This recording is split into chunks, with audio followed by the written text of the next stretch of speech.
வணக்கம். காலத்தின் குரல் நிகழ்ச்சிக்கு உங்களை அன்போடு வரவேற்கிறோம். தமிழக ஆளுநர் வித்யாசாகர் ராவ் என்ன முடிவை அறிவிக்கப் போகிறார், அவருடைய முடிவு என்னவாக இருக்கும் என்பது அனைவருடைய எதிர்பார்ப்பாக இருக்கக்கூடிய நிலையில் தமிழக முதலமைச்சர் திரு ஓ பன்னீர்செல்வம் அவர்களையும் அஇஅதிமுகவின் சட்டமன்ற கட்சி தலைவராக தேர்ந்தெடுக்கப்பட்டிருக்கூடிய எடப்பாடி பழனிசாமி அவர்களையும் ஆளுநர் சந்தித்திருக்கிறார். பழனிசாமி அவர்களுடனான சந்திப்பு நிறைவு பெற்றிருக்கிறது. பன்னீர்செல்வம் அவர்களுடனான சந்திப்பு நடைபெற இருக்கிறது. இந்த இருவரையும் சந்திப்பதன் மூலமாக தொடர்ந்து இருந்து வரக்கூடிய இழுபறிக்கு ஒரு முடிவு எட்டப்படும் என்ற எதிர்பார்ப்பு இருக்கிறது. குறிப்பாக மத்திய அரசின் தலைமை வழக்கறிஞர் அட்டார்னி ஜெனரல் உள்பட 3 சட்ட நிபுணர்களுடன் ஆளுநர் கலந்தாலோசனை செய்தார். இப்போது இருக்கக்கூடிய நிலையில் என்ன சட்ட வாய்ப்புகள் இருக்கின்றன என்பதை பற்றி ஆலோசித்தார் என்று ஆளுநர் மாளிகை வட்டாரங்கள் தெரிவிக்கின்றன. ஆளுநருடைய முடிவு எத்தகையதாக இருக்கும், சட்டம் என்ன சொல்கிறது, இனியும் தாமதம் இருக்குமா, விவாதிக்கலாம். நம்மோடு விடுதலை சிறுத்தைகள் கட்சியின் தலைவர் திரு தொல் திருமாவளவன் அவர்கள், அஇஅதிமுகவின் நாடாளுமன்ற உறுப்பினர் திரு அன்வர் ராஜா அவர்கள், பாரதிய ஜனதா கட்சியின் பொருளாளர் திரு எஸ்ஆர் சேகர் அவர்கள், முதலமைச்சர் பன்னீர்செல்வம் அவர்களை ஆதரிக்கக்கூடிய ஒட்டன்சத்திரம் தொகுதியினுடைய முன்னாள் சட்டமன்ற உறுப்பினர் திரு கே குப்புசாமி அவர்கள், பத்திரிகையாளர் திரு சுருதி சாகர் யாமுனன் அவர்கள். வணக்கம். இந்த பிளவை நீங்கள் எதிர்பார்த்தீர்களா? இது எதிர்பார்த்தது தான். ஆனால் மாண்புமிகு முதல்வர் அவர்கள் அதிமுகவினுடைய பொதுச் செயலாளரை தேர்வு செய்யும் போதும், முதல்வர் வேட்பாளரை சட்டமன்ற கட்சி தலைவரை தேர்வு செய்யும் போதும் ஒத்துழைப்பாக இருந்தார் என்பது உள்ளபடியே அதிர்ச்சியாகவும் வியப்பாகவும் இருந்தது. ஏனென்றால் தொடக்கத்திலிருந்தே, அதாவது செல்வி ஜெயலலிதா அம்மையார் அவர்கள் மருத்துவமனையில் அனுமதிக்கப்பட்ட போது மத்திய அரசு கொல்லைப்புறமாக உள்ளே நுழைகிறது, தமிழக அரசியலில் தலையிடுகிறது, எய்ம்ஸ் மருத்துவர்களை அனுப்பி உளவு பார்க்கிறது என்று முதலில் நான் அறிக்கை வெளியிட்டேன். அப்போதிருந்தே அதிமுகவை பிளவுபடுத்துவதற்கு இவர்கள் முயற்சிக்கலாம், இதன் மூலம் அதிமுகவை பலவீனப்படுத்தி தமிழக அரசியலில் கால் ஊன்ற முயற்சிக்கலாம் என்கிற ஒரு யூகம் எனக்குள் இருந்தது.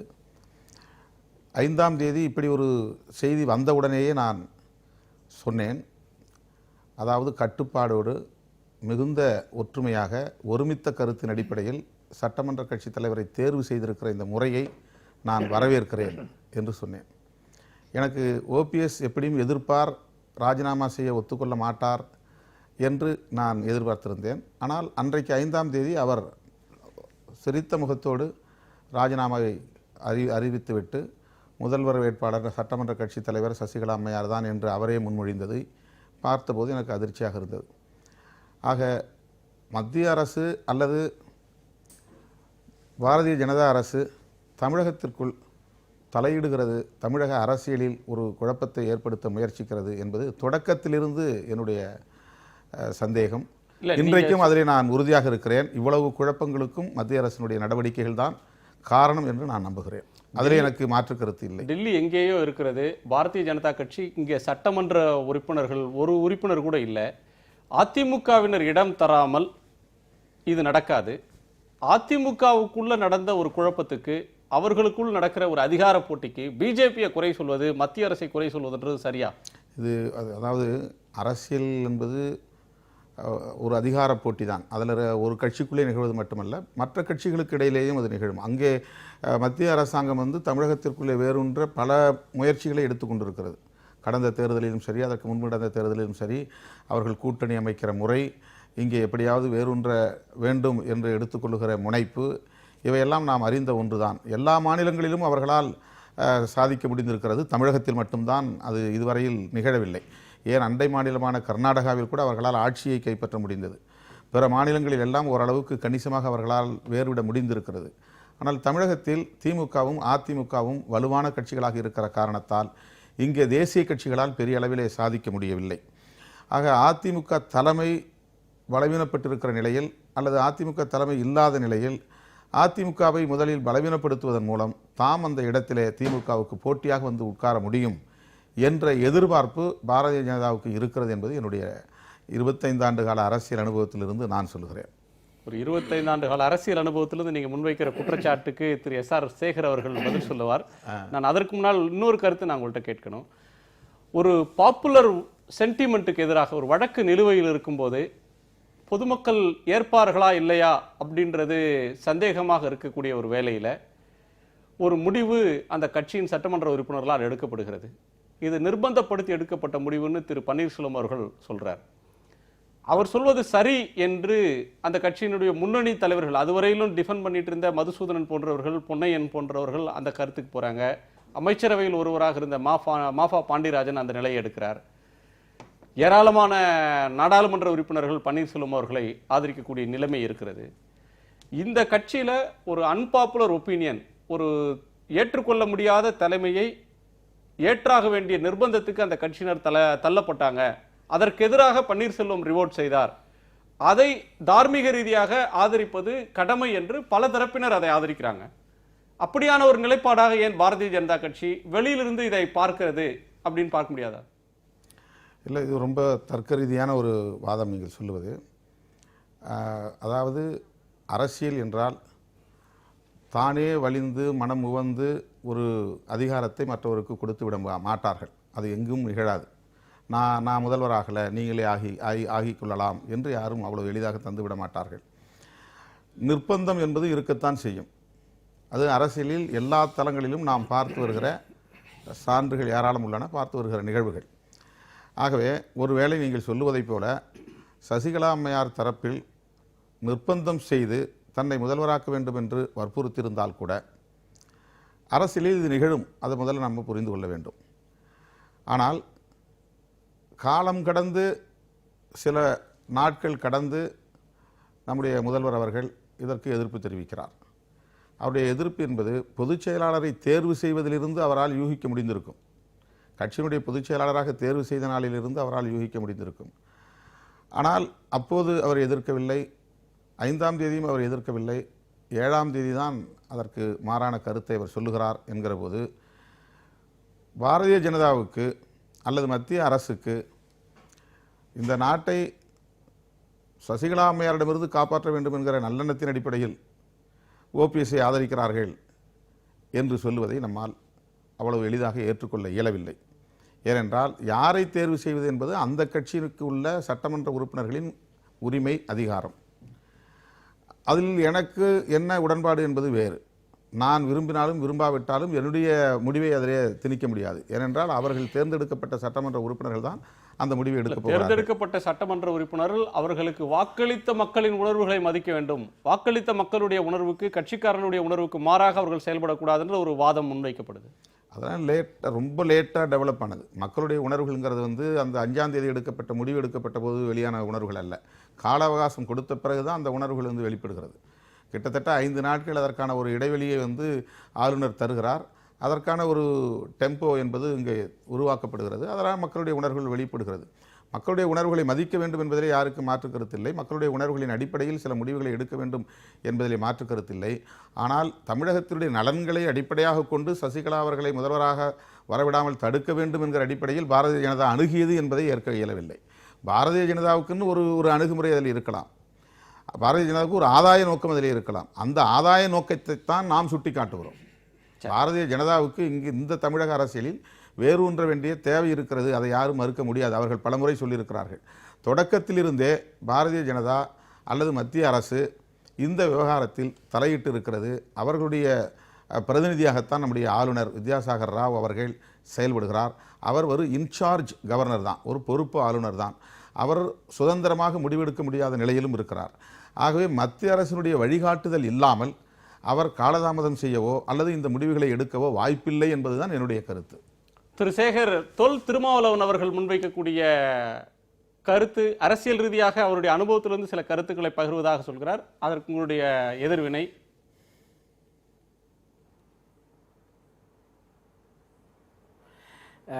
அண்ணன் திருமா அவர்களுக்கு என்னுடைய நன்றியையும் மனமார்ந்த பாராட்டுகளையும் தெரிவித்துக் கொள்கிறேன். காரணம், பாரதிய ஜனதா கட்சி இப்படிப்பட்ட விஷயங்களில் ஈடுபட்டு செய்கிறது என்று எங்களை தமிழ்நாட்டிலே முதல்ல இல்லைன்னு சொன்னீங்க, இப்போ பொருட்டாக நினைக்கிறீர்கள். அதன் மூலமாக பாரதிய ஜனதா கட்சி ரொம்ப ஆக்டிவாக இந்த பின்னடி வேலைகளை எல்லாம், உள்ளடி வேலைகளை எல்லாம் செய்கின்றது என்று சொல்வது எனக்கு உண்மையிலேயே மகிழ்ச்சிகரமாக இருக்கிறது. ஏனென்றால் முதல்ல இல்லவே இல்லை, நாங்கள் கால் ஊன்ற நினைக்கிறார்கள் என்று சொன்னார்கள். இப்போ வேலை செய்கிறதுன்னு சொல்வது என்பது ஒரு அடுத்த ஸ்டெப்புக்கு நாம் போயிருக்கோம் என்று திருமாவர்களை ஏற்றுக்கொண்டிருக்கிறார்கள். ஆனால் ஒரே ஒரு வருத்தமும் எனக்கு இருக்கிறது. என்ன வருத்தம் என்றால், திராவிட முன்னேற்ற கழகத்தை வந்து ஒரு பொருட்டாகவே நீங்கள் ஏன் நினைக்கலன்னு எனக்கு புரியல. திராவிட முன்னேற்ற கழகம் ஒரு வலுவான கட்சி, ஒரு 10-20 எம்எல்ஏக்கள் இருந்தால் மறுபடியும் ஆட்சியை பிடிக்க வேண்டிய கட்சி. ஸ்டாலின் உங்கள் மீது உண்மையிலேயே வருத்தப்படுவார். காரணம், அது ஆட்சிக்கு வருவதற்கு எந்த முயற்சியும் செய்யவில்லை என்று உங்களுடைய பேச்சிலிருந்து அவர் புரிந்து கொள்வார் என்று நினைக்கிறேன். அது ரொம்ப தப்பான விஷயம். அவர் அதுக்கான முயற்சிகளை செய்து கொண்டிருக்கார். நாங்கள் செய்யலை. நீங்கள் அவருக்கு கொடுக்க வேண்டிய கிரெடிட்லாம் எங்களுக்கு கொடுத்துட்டீங்க. 7ஆம் தேதி வரையிலும் ஒரு மாதிரி இருந்தது, அதுக்கு பின்னாலே வந்து மாறிவிட்டது. கவர்னருடைய மாளிகை இதற்கான வேலைகளை எல்லாம் செய்து கொண்டிருக்கலாம் சொன்னீங்க. ஒருவேளை அண்ணன் திருமாவுக்கு ஏதாவது நியூமராலஜி மேலே ஒரு நம்பிக்கை இருக்கலாம், அதனால் 7ஆம் தேதியிலேருந்து நாங்கள் ஸ்டார்ட் பண்ணோம்னு சொல்லியிருக்கலாம். நான் ஒரே ஒரு கருத்தை மட்டும் சொல்ல விரும்புகிறேன் அண்ணன் திருமாவுக்கு. அதை மூலமாக ஏற்கனவே சொல்லிக்கிட்டு இருக்கோம். தமிழ்நாட்டிலே பாரதிய ஜனதா கட்சி எந்த வகையிலும் பின்புறமாக நுழைவதற்கு தயாராக இல்லை. இந்த ஜெயலலிதா அவர்கள் மரணமடைந்ததற்கு அறிவிப்புக்கு முன்னாலே அன்று இரவு 12 மணிக்கு பாரதிய ஜனதா கட்சியினுடைய அமைச்சர் வெங்கையா நாயுடு அவர்கள் அங்கே ஆஸ்பத்திரியில் இருந்து அவர்களுக்கு எல்லா விதமான உதவிகளையும் செய்து கொண்டிருந்தார் என்பது எல்லாருக்கும் தெரிஞ்ச விஷயம். ஒருவேளை வெங்கையா நாயுடுவோ மத்திய அரசோ நினைத்திருந்தால் சசிகலாவுக்கு தான் சிஎம்மாக பதவி பிரமாணம் செய்து வைத்திருக்கும். காரணம், யாருக்கு செய்து வைத்திருந்தால் அந்த கட்சி கட்டுப்பாடாக இருக்கும், அந்த கட்சி பாரதிய ஜனதா கட்சியினுடைய கட்டுப்பாட்டுக்குள் இருக்கும் என்பது யாருக்குமே தெரிந்த விஷயம்தான். எனவே ஜெயலலிதாவுக்கு பிறகு அந்த வலிமையும் கட்டுப்பாடும் கொண்டு வருகின்ற திறமை சசிகலாவுக்கு மட்டுமே உண்டு என்பது உலகறிந்த உண்மை. அதனால தான் இன்றைக்கு சிஎம் தனியாகவும் மற்றவர்கள் தனியாகவும் ஒரே இடத்தில் இருக்கிறார்கள். எனவே இது பாரதிய ஜனதா கட்சியில் இதில் எந்த விதமான எண்ணங்களும் இல்லை. நாங்கள் போயா பொன்னையனை கூப்பிட்டோம், நாங்கள் போயா மாஃபாவை கூப்பிட்டோம், நாங்கள் போயா மதுசூதனை அழைத்து வந்தோம். அவர்களாக வந்தார்கள். அவருடைய உள்கட்சி பிரச்சனை, ஒரு கான்ஃப்ளிக்ட், அதிலே அவர்கள் போராடுகிறார்கள். அந்த போராட்டத்துக்கு நாமெல்லாம், நாங்களை தவிர அண்ணன் திருமா போன்றவர்கள் எல்லாம் விமர்சனங்கள் அவரவர்களுக்கு தெரிந்த வகையிலே, அவரவர்களுக்கு புரிந்த வகையிலே, அவரவர்களுக்கு சந்தோஷம் தருகின்ற வகையிலே விமர்சனம் செய்து கொண்டிருக்கிறார்கள். எனவே பாரதிய ஜனதா கட்சி பார்வையாளனாக திரு சேகர், நீங்க பாரதிய ஜனதா கட்சி ஒரு பார்வையாளராக பார்க்கிறது அதிமுகவின் 2 பிரிவினருக்குள் நடக்கக்கூடிய அதிகார சண்டையில் அவரவர் கோணத்திலிருந்து அவர்கள் ஒவ்வொருவரும் கருத்து சொல்கிறார்கள். எங்களை பொறுத்தவரையிலும் பார்வையாளராக இருந்து பார்க்கிறோம் சொல்றீங்க. இன்றைக்கு உங்களுடைய கட்சியின் மூத்த தலைவர் நாடாளுமன்ற உறுப்பினர் திரு இல கணேசன் அவர்கள் சொல்லக்கூடிய கருத்து இதற்கு மாறாக இருக்கிறது. எடப்பாடி பழனிசாமியை ஆட்சி அமைப்பதற்கு அழைப்பு விடுப்பதை ஏற்காத அவர் பன்னீர்செல்வம் அவர்களை புகழ்ந்து பேசுகிறார். பன்னீர்செல்வம் அவர்களை மக்கள் ஏற்கிறார்கள், அனுபவம் மிக்கவர் என்று பலபட பாராட்டுகிறார். ஒரு கட்சியின் 2 பிரிவுக்குள் அது சமமான போட்டியா சமமற்ற போட்டியா என்பது வேறு. 2 பிரிவாக அவர்கள் மோதிக்கொள்கிற நேரத்தில் பிஜேபி ஒருவரை என்டார் செய்வது, பிஜேபியுடைய மூத்த தலைவர் திரு எல் கணேசன் அவர்கள் என்டார் செய்வது அப்படின்றது நீங்க பார்வையாளரா மட்டும் இல்ல அப்படின்ற தோற்றத்தை ஏற்படுத்தாதா?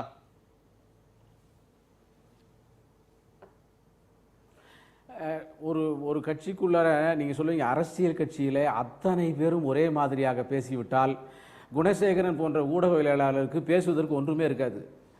ஏதாவது ஒரு கருத்து அவங்கவுங்க கருத்து சொல்லுவார்கள். அதில் இங்கே ஜனநாயகம் இருக்கிறது என்று நான் சொல்லுவதை கூட நீங்கள் ஏற்றுக்கொள்வதற்கு தயாராக இல்லாமல் இருக்கலாம். ஆனால் அருண்ஜேட்லி சொல்லியிருக்கிறார், அரசியல் சட்டப்படி எது நடக்குமோ அதை வந்து கவர்னர் அவர்கள் நிச்சயமாக செய்வார், அரசியல் சட்டத்தினுடைய கடமையை கரெக்டாக செய்வார். இப்போ அருண்ஜேட்லி அவர்கள் சொல்லியிருக்கிறார்கள். ரவிசங்கர் பிரசாத் வந்து ஒரு மாற்று கருத்தை சொல்லியிருக்கிறார். அதாவது வந்து அந்த காம்போசிட் காம்போசிட் ஃப்ளோர் டெஸ்டிங் அதை செய்ய வேண்டும் என்று ப. சிதம்பரம் சொல்லுகிறார். ஆனால் வந்து ஒவ்வொரு கட்சியும் உடனடியாக தனித்தனியாக கூப்பிட வேண்டும் என்று ரவிசங்கர் பிரசாத் சொல்லுகிறார். சுப்பிரமணிய சாமி ஒரே பக்கமாக போய் சசிகலாவுக்கு ஆதரவாக பேசுகிறார். அவர்தான் இந்த கேஸெல்லாம் போட்டு சசிகலாவை உள்ள தள்ளினவர். ஆகவே இந்த மாதிரியான கருத்துக்கள் இருப்பது கட்சியினுடைய முழு கருத்தாக எடுத்துக்கொள்ள முடியாது. கட்சி என்ன சொல்லுகிறது, இந்த இதில் நாங்கள் தலையிட தயாராக இல்லை. ஆனால் பொதுத்தளத்துக்கு வந்தபோது சில விமர்சனங்களை செய்வோம். குறிப்பாக அங்கே வந்து ஒரு கூவாத்தூரில் வந்து எல்லாரையும் வைத்திருக்கின்ற போது இப்போ என்ன சொல்கிறாங்க, 124 பேரை நாங்கள் வந்து கவர்னரிடம் கொண்டு வந்து கொடுத்தோம்னு சொல்கிறாங்க. ஆனால் 124 பேரை கொடுத்தோம் என்று சொல்லுவவர்கள் ஏன் அவர்களை விடுதலை செய்து கொண்டாந்து கொடுக்கல? அவர்களுக்கே அவர்கள் மீது நம்பிக்கை இல்லை. நம்பிக்கை இல்லாத ஒரு லிஸ்ட்டை கொடுத்து கவர்னர் நம்பணும்னு வேற சொல்றாங்க. இது விமர்சனமாக சொல்லுகிறோம். கவர்னர் இதை சொல்லவில்லை, நாங்கள் தான் விமர்சனமாக சொல்றோம். ஒரு அரசியல் பார்வையாளர்களுக்கு விமர்சனம் சொல்வதற்கு உரிமை இருக்கிறது. அதே மாதிரியாக மாநிலத்தினுடைய முதல்வராக இருக்கிறவர் தான் கட்டாயப்படுத்தி கையெழுத்து வாங்கினா 2-3 நாள் கழிச்சு சொல்றாரு. அண்ணன் திருமாவளவன் 2-3 நாள் கழிச்சு அவர் சொல்வதற்கு என்ன காரணம்? அது பாரதிய ஜனதா கட்சியினுடைய உந்துதல் பேர்னு அவர் சொல்லுகிறார். இப்படியாக ஒவ்வொருத்தரும் கருத்து சொல்லுகிறார்கள். ஆகவே உண்மையிலேயே அதிகாரப்பூர்வமாக பாரதிய ஜனதா கட்சி பார்வையாளனாக மட்டுமே பார்க்கிறது. திரு அன்வர் ராஜா, அஇஅதிமுகவின் பிளவு 2 பிரிவினர் சந்திக்கிறது. திரு எடப்பாடி பழனிசாமி 2வது நாளாக சந்திக்கிறார். ஓ பன்னீர்செல்வம் அவர்களும் 2வது முறையாக சந்திக்கிறார் கவர்னரை. கவர்னர் என்ன முடிவை எடுப்பார்? கவர்னருடைய முடிவு எப்படிப்பட்டதாக இருக்கணும்னு நினைக்கிறீங்க? கவர்னர் என்ன முடிவு எடுப்பார் என்று கேட்டால் நான் எப்படி பதில் சொல்ல முடியும்? கவர்னர் என்ன முடிவு எடுக்க வேண்டும் என்று நீங்கள் கேட்டால் நான் பதில் சொல்ல முடியும். என்ன முடிவு கவர்னர் என்ன முடிவு எடுக்க வேண்டும் என்றால், உடனடியாக மெஜாரிட்டி சட்டமன்ற உறுப்பினர்களால் தேர்ந்தெடுக்கப்பட்ட அந்த தலைவரை எடப்பாடி பழனிசாமி அவர்களை அழைத்து அமைச்சரவை அமைப்பதற்கான அனுமதியை வழங்க வேண்டும். அமைச்சரவை அமைக்க சொல்ல வேண்டும். அதற்கு பிறகு சட்டமன்றம் ஆட்டோமேட்டிக்காக நடக்கும். அவ்வளவுதான். அமைச்சரவை அமைக்க சொன்னதற்கு பிறகு ஃப்ளோர் டெஸ்ட் கூட இதுக்கு தேவையில்லை. ஃப்ளோர் டெஸ்ட் என்பது என்னவென்றால், மெஜாரிட்டி இல்லாத போது, ஒரு சட்டமன்ற தேர்தலில் மெஜாரிட்டி எந்த கட்சிக்கும் கிடைக்காத போது, 117 தாண்டாமல் 3 கட்சிகளும் வெவ்வேறு எண்ணிக்கைகளில் இருக்கிற போது, அதிக சட்டமன்ற உறுப்பினர்களை கொன்ற ஒரு கட்சியினுடைய தலைவரை அழைத்து அவருக்கு பதவி பிரமாணம் செய்துவிட்டு அவரை ஃப்ளோரில் சென்று நீங்கள் நம்பிக்கை உங்களுடைய மெஜாரிட்டியை நிரூபிங்கள் என்று சொல்வதுதான் ஃப்ளோர் டெஸ்ட். எனவே 124 என்பது மெஜாரிட்டி எம்எல்ஏக்கள். மெஜாரிட்டி எம்எல்ஏ 134 நாங்கள் ஏற்கனவே வைத்து அம்மா அவர்கள் வெற்றி பெற்ற போது எப்படி அழைத்து பதவி பிரமாணம் செய்து வைத்தார்களோ, அதே போல் 124 எங்களை அழைத்து பதவி பிரமாணம் செய்து வைத்து விட்டால் பிரச்சனை முடிந்து விட்டது. இல்ல, தனக்கும் அதிகாரம் இருக்கிறது, தன்னிடமும் செல்வாக்கு இருக்கிறது அப்படின்னு சொல்லி முதலமைச்சர் செல்வாக்கு இருக்கிறது, தனக்கு ஆதரவு இருக்கு, நீங்க அந்த இடத்துல ஃப்ளோர் டெஸ்ட் என்னுடைய பலத்தை நிரூபிக்க அனுமதிங்க, நான் நிரூபிக்கிறேன்றாரு. அது செய்யவே முடியாது. அரசியல் சட்டம் அதற்கு அரசியல் சட்டம் அதை அனுமதிக்கவே இல்லை. தனக்கும் பலம் இருக்கிறது என்றால் இவர் 124 அங்கு இருக்கிறது என்று பட்டியல் தரப்பட்டிருக்கிறது. பன்னீர்செல்வம் அண்ணன் ஏதாவது பட்டியல் தந்திருக்கிறாரா? கவர்னர் கொடுத்திருக்கிறாரா? எனக்கு இத்தனை எம்எல்ஏக்கள் ஆதரவு சொல்லியிருக்கிறாரா? இல்லையே. பட்டியலை கொடுத்திருக்கிறது எடப்பாடி பழனிசாமி தானே. அப்ப அந்த பட்டியல் சரியா என்று நீங்கள் கவர்னர் அரசுக்கு அனுப்பி காவல்துறை உயர் அதிகாரிகள், ரெவென்யூ டிபார்ட்மெண்ட் அதிகாரிகள் நேரடியாக சென்று எல்லாரையும் பார்த்து அபிடேவிட் எல்லாம் கையெழுத்து வாங்கி கொண்டு போய் கவர்னரிடம் கொடுத்து விட்டார்கள். கவர்னர் தாமதப்படுத்துகிறார் என்றால் இந்த அரசியல் விளையாட்டு நடக்கிறது. பிஜேபி அதிமுகவை உடைக்க வேண்டும் என்று நம்முடைய இவரை பயன்படுத்தி கொண்டது, பன்னீர்செல்வத்தை பயன்படுத்தி கொண்டது, அவ்வளவுதான். பன்னீர்செல்வம் பல விஷயங்களில் சிக்கி இருக்கிறார். அதனால்தான் 2 நாட்களுக்கு பிறகு திடீரென்று இது முளைத்தது. மிக அழகாக திட்டமிட்டு அவருக்கு வடிவமைத்து தரப்பட்டு இதை நீங்கள் செல்லுங்கள் என்று சொல்லி, ஏன் கவர்னர் தாமதிக்க வேண்டும்? 124 என்பது மெஜாரிட்டி இல்லையா? நீங்கள் மக்கள் என்று சொல்கிறீர்கள். இல்ல, மெஜாரிட்டி நீ சொல்றீங்க. ஆமா, அந்த மக்கள் விஷயத்துக்கு வருவோம், மெஜாரிட்டிக்கு வருவோம். மெஜாரிட்டி அப்படின்ற ஒன்று, நீங்கள் உறுப்பினர்களை நிர்பந்தப்படுத்தி வச்சிருக்கிறீங்க. இல்லவே இல்லை. என்ன கடத்தி வைத்தாங்கன்னு சொல்லி ஒரு எம்எல்ஏ போய் புகார் கொடுக்கிறார். என்னை நான் மாறுவேடத்தில் தப்பித்து வந்தேன். அவர் மாறுவேடத்திலும் உண்மை என்னவென்றால், இப்ப லட்சக்கணக்கான மக்கள் பார்த்து கொண்டிருக்கிறார். அவர் சொன்னதைத்தான் நீங்கள் சொல்கிறீர்களே தவிர அவர் சொன்னதில் உண்மை இருக்கிறதா என்று யாரும் இதுவரை அதை சோதிக்கவில்லை. உண்மை என்னவென்றால், அவர் அங்கிருந்து கொண்டு சில நடவடிக்கைகளை செய்து கொண்டிருந்தார். உடனே அங்கிருந்தவர்கள் நீ போ என்று போக சொல்லிவிட்டார்கள், அவ்வளவுதான். அவர் மாறுவிடமும் போடவில்லை, மாறுவிடத்தில் தப்பிக்க வேண்டிய அவசியம் இல்லை, அவர் தேவையில்லை என்று அவரை போக சொல்லிவிட்டார்கள். இதுதான் அங்கு நடந்தது. இவர் வந்து நான் மாறுவிடத்தில் வந்தேன் என்று இங்கு ஒரு அரசியல் ஸ்டண்ட் அடிக்கிறார். அது மாறுவிடத்தில் இவர் வரவில்லை என்று சொல்வதற்கு யாரும் இல்லை. இதுதான் விஷயமே தவிர வேறு ஒன்றும் இல்லை. அவரை நாங்கள் போக சொல்லிவிட்டோம், நீ போர் என்றால் போ என்று சொல்லிவிட்டோம், அவர் போய்விட்டார், அவ்வளவுதான். மற்றபடி ஒன்றும் அங்கு நடக்கவில்லை. ஒவ்வொரு சட்டமன்ற உறுப்பினராக அங்கு விசாரித்து முடித்து விட்டார்கள். ரெவென்யூ டிபார்ட்மெண்ட்டும் காவல்துறை உயர் அதிகாரிகளும் நேரடியாக சென்று ஒவ்வொரு சட்டமன்ற உறுப்பினரையும் விசாரித்து விட்டார்கள். ஒவ்வொரு சட்டமன்ற உறுப்பினரும் அஃபிடவிட்டில் கையெழுத்திட்டு நான் இவரைத்தான் ஆதரிக்கிறேன் என்று எழுதி கொடுத்திருக்கிறார்கள். அந்த ஆவணங்கள் எல்லாம் கவர்னரிடம் அளிக்கப்பட்டிருக்கிறது. இது தவிர வேறு என்ன, எதை கவர்னர் எதிர்பார்க்கிறார் என்று எங்களுக்கு புரியவில்லை. நாங்கள் என்ன செய்ய வேண்டும் என்று எதிர்பார்க்கிறார்? அரசியல் சாசனம் என்ன சொல்கிறது? அதன்படி கவர்னர் இயங்க வேண்டுமா இல்லையா?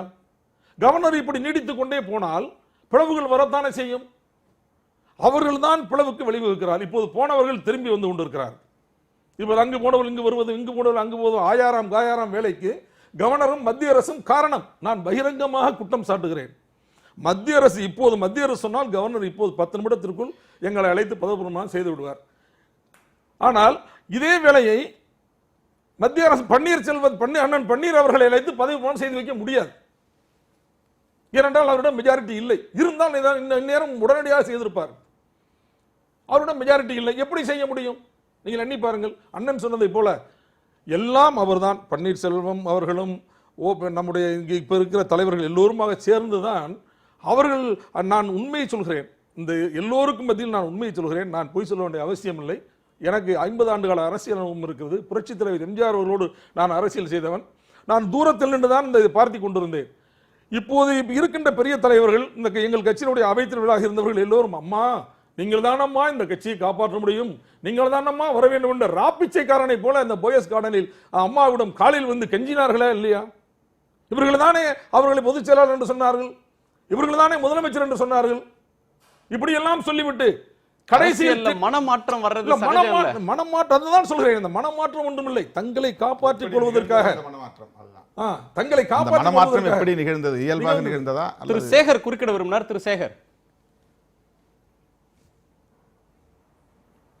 நான் ஒரே ஒரு நிமிஷம் சகோதரர் அன்வர் ராஜாட்ட கேட்குறேன். அதை கொஞ்சம் ரொம்ப கான்ஃப்ளிக்டாக பேசிக்கிட்டு இருந்தார். ஏன்னா முதல்ல வந்து பிஜேபி பன்னீர்செல்வத்தை பயன்படுத்தி கொள்ள விரும்புகிறது, பயன்படுத்தி கொள்ள முயற்சிக்கிறதுன்னு சொன்னீங்க.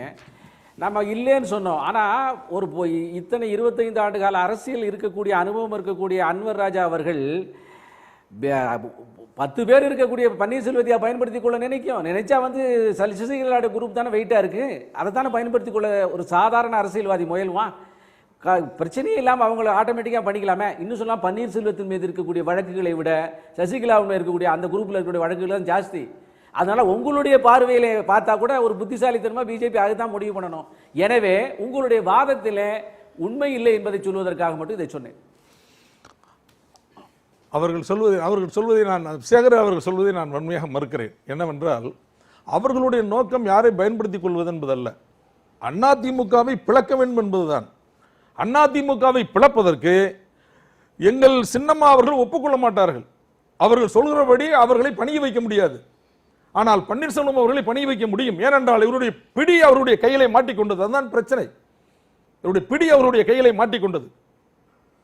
நீங்கள் ஏற்கனவே பன்னீர்செல்வம் அவர்களுடைய இல்லத்தில் இது வருமா நம்முடைய அதிகாரிகள் சோதனை நடந்திருக்கிறது.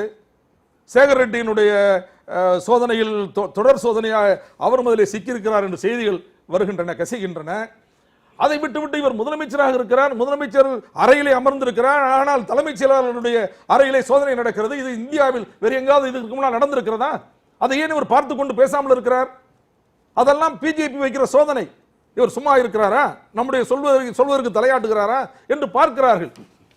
எனவே அந்த சோதனையில் தான் அந்த சோதனையில் வெற்றி பெற்றதால் தான் பன்னீர்செல்வத்தை அவர் பயன்படுத்தி கொண்டார். நீங்கள் எப்படி ஒசாமா பின் லேடன் சட்டமன்றத்துக்கு திடீரென்று வருகிறாரே, எப்படி வந்தார்? அப்படி ஏதாவது நடந்ததா?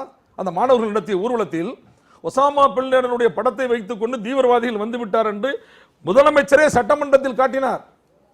தமிமுன் அன்சாரை எதிர்த்து கேட்டார். அப்படி நடக்கவே இல்லை என்று கேட்டார். முதலமைச்சர் சொன்னார், நான் இந்த சட்டமன்ற கூட்டத்தொடர் முடிவதற்குள் இதற்கு விளக்கம் தருகிறேன் என்று சொன்னார். கடைசி வரை அவர் விளக்கம் தரவில்லை. இதற்கு என்ன காரணம்? 14 ஆண்டுகளுக்கு பிறகு RSS ஊர்வலத்திற்கு அனுமதி இந்த இடைக்காலத்தில் நம்முடைய OPS வழங்கினாரே, அதற்கு என்ன காரணம்? இதெல்லாம் பிஜேபியின் பக்கம் போகிறார். நீங்கள் சொல்வதை நான் கேட்பேன் என்கின்ற சைன் அதுதான் அவர் காட்டுகிறார். எனவே அவர்களை வைத்து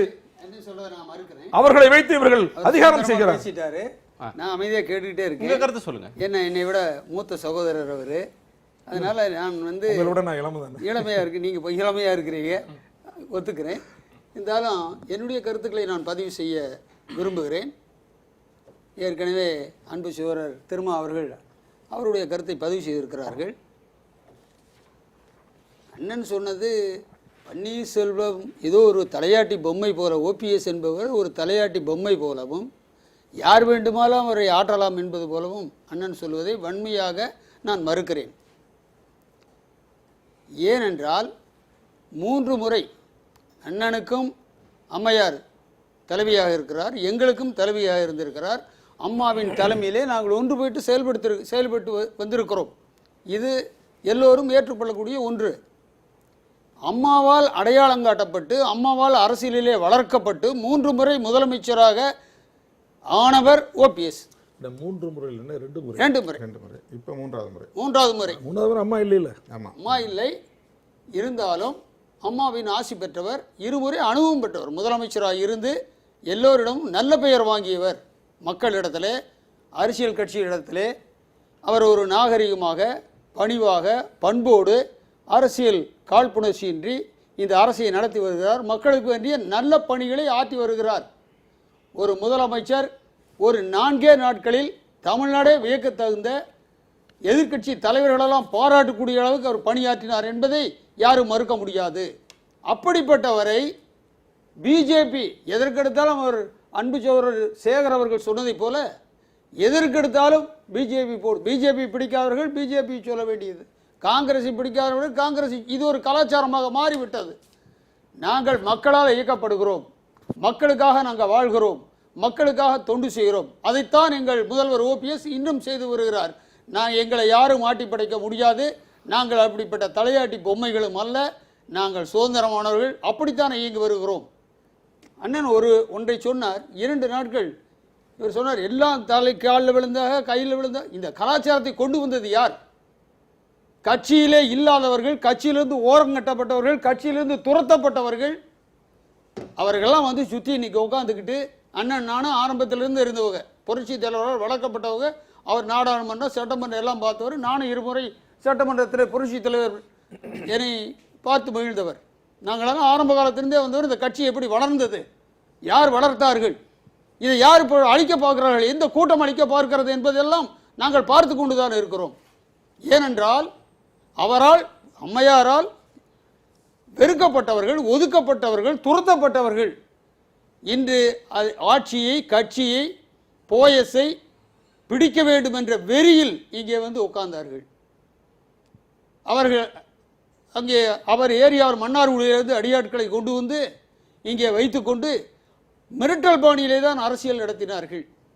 இல்லை, இப்ப இன்றைக்கு பல்வேறு குற்றச்சாட்டுகளை திரு அன்வர் ராசா அவர்கள் முன்வைக்கிறார்கள், திரு தொல் திருமாவளவன் அவர்களும் முன்வைக்கிறாங்க. அதாவது ஒரே குற்றச்சாட்டு, நீங்க வந்து பாரதிய ஜனதாவுடைய தலையீடு மட்டும்தான் நான் பேசினேன். அதற்கு இணங்கி போகிறார்ன்ற குற்றச்சாட்டை நீங்க சொல்ற குற்றச்சாட்டோட நீட்சி தான் அன்வர் ராஜா அவருடைய குற்றச்சாட்டு. தனித்தனியா பார்த்தா தனித்தனியா தெரியும். இல்ல, அது வந்து ரொம்ப வலுவானது அவர் அண்ணன் சொல்றது. நான் சொல்றது வந்து இந்த 2 தரப்புக்குள்ள நடக்கிற போட்டியோ சண்டையோ நான் சொல்லலை. இதில் வந்து மத்திய அரசுடைய தலையீடு இருக்கு அப்படிங்கிறது என்னுடைய யூகம். இன்னைக்கு பலரும் அதை விவாதிக்கிறார்கள், நான் மட்டும் இல்லை, எல்லாரும் சொல்றாங்க. அதான் நான் சொல்றதுல முற்றிலும் வேறுபட்டது அது. இல்லை, இவர்கள் எல்லோரும் நீங்க இன்னைக்கு பன்னீர் அவர்கள் எதிர்ப்பு குரல் எழுப்புகிறார் அப்படின்னாலும் இவர்களெல்லாம் இந்த நிலையை ஏற்றுக்கொண்டிருந்தவர்கள் அப்படின்றது கடந்த காலத்தில் இதே முறையை, அதை நான் சொன்னேன், இதே முறையை ஏற்றுக்கொண்டிருந்தவர்கள் இன்றைக்கு கருத்து சொல்றாங்க, எதிர்ப்பு குரல் வருது. காலில் விழுந்ததே அண்ணன் பன்னீர் தானே விழுந்தார். அம்மாவுடைய சமாதியில் பொதுச் செயலாளராக தேர்வு பெற்றதற்கு பிறகு சின்னம்மா அவர்கள் வந்து அங்க நின்று அந்த அம்மாவுக்கு அஞ்சலி செலுத்திய போது இவர் முதலமைச்சர் நேரில் வந்து முதலாக காலில் விழுந்தவரே அவர்தானே விழுகிறார். அவர்கள் விழுச்சு அவர் அம்மா அவர்கள் சின்னம்மா அவர் கூட எழுந்திருங்கள் என்று பதட்டத்தோட சொன்னார்கள். அடக்கத்தின் காரணமாக அது பண்ண அவர் வந்து காலில் விழுந்து நீங்க சொன்னதுங்கிறதல்ல அண்ணன் சொன்ன ஒரு மரியாதைக்காக, அடக்கத்திற்காக, ஒரு பணிவுக்காக தன்னுடைய நிலையை அவர் ஒரு பணிந்தாருன்னா காலிலே விழுந்தாரு, கெஞ்சினாரு, கும்பிட்டாரு. அவர் சொன்னதுக்காக நான் சொன்னேன், அது வந்து தவறு ஏற்கப்பட முடியாத ஒன்று. அப்படி அவர் காலில் விழுந்து கெஞ்சி எல்லாம் பண்ணுங்கிற அவசியம் இல்லை. ஒரு பணிவு, ஒரு அடக்கம், அந்த இதுவரை தொடர்ந்து அவர் கடைபிடித்து வந்த நாகரிகம், அதனால தான் பண்ணாரே தவிர இது கெஞ்சி பிச்சை கேட்க வேண்டிய அவசியம் அவருக்கு கிடையாது. 2 முறை முதலமைச்சராக இருந்தவர், 3வது முறை இருக்கிறார். அவருக்கு ஒன்றும் தெரியாது. தலையாட்டி பொம்மை அவர் ஆட்டி படைக்கிறார்கள், அவரை வைத்துத்தான் உடைக்கிறார்கள் என்பதெல்லாம் வன்மையாக மறுக்கிறேன். அது அவர்கிட்ட உள்ள ஒரு பண்பு. அவ்வளவு இளையவர்களாக இருந்தாலும் வரவேற்க முடியல. எளிமையானவர் என்றோ அடக்கமானவர் இல்லை என்றோ நான் சொல்லவில்லை, நல்லவர் இல்லை என்றும் நான் சொல்லவில்லை, அப்படி நான் சொல்லவில்லை. நான் என்னுடைய கேள்வி என்னவென்றால், அவர்தான் பொதுச் செயலாளராக முன்மொழிந்தார், அவர்தான் கொண்டு வந்து அந்த கடிதத்தை நானே கொண்டு வந்து கொடுக்கிறேன் என்று சின்னம்மாவோட வீட்டிலிருந்து கொடுத்தார்.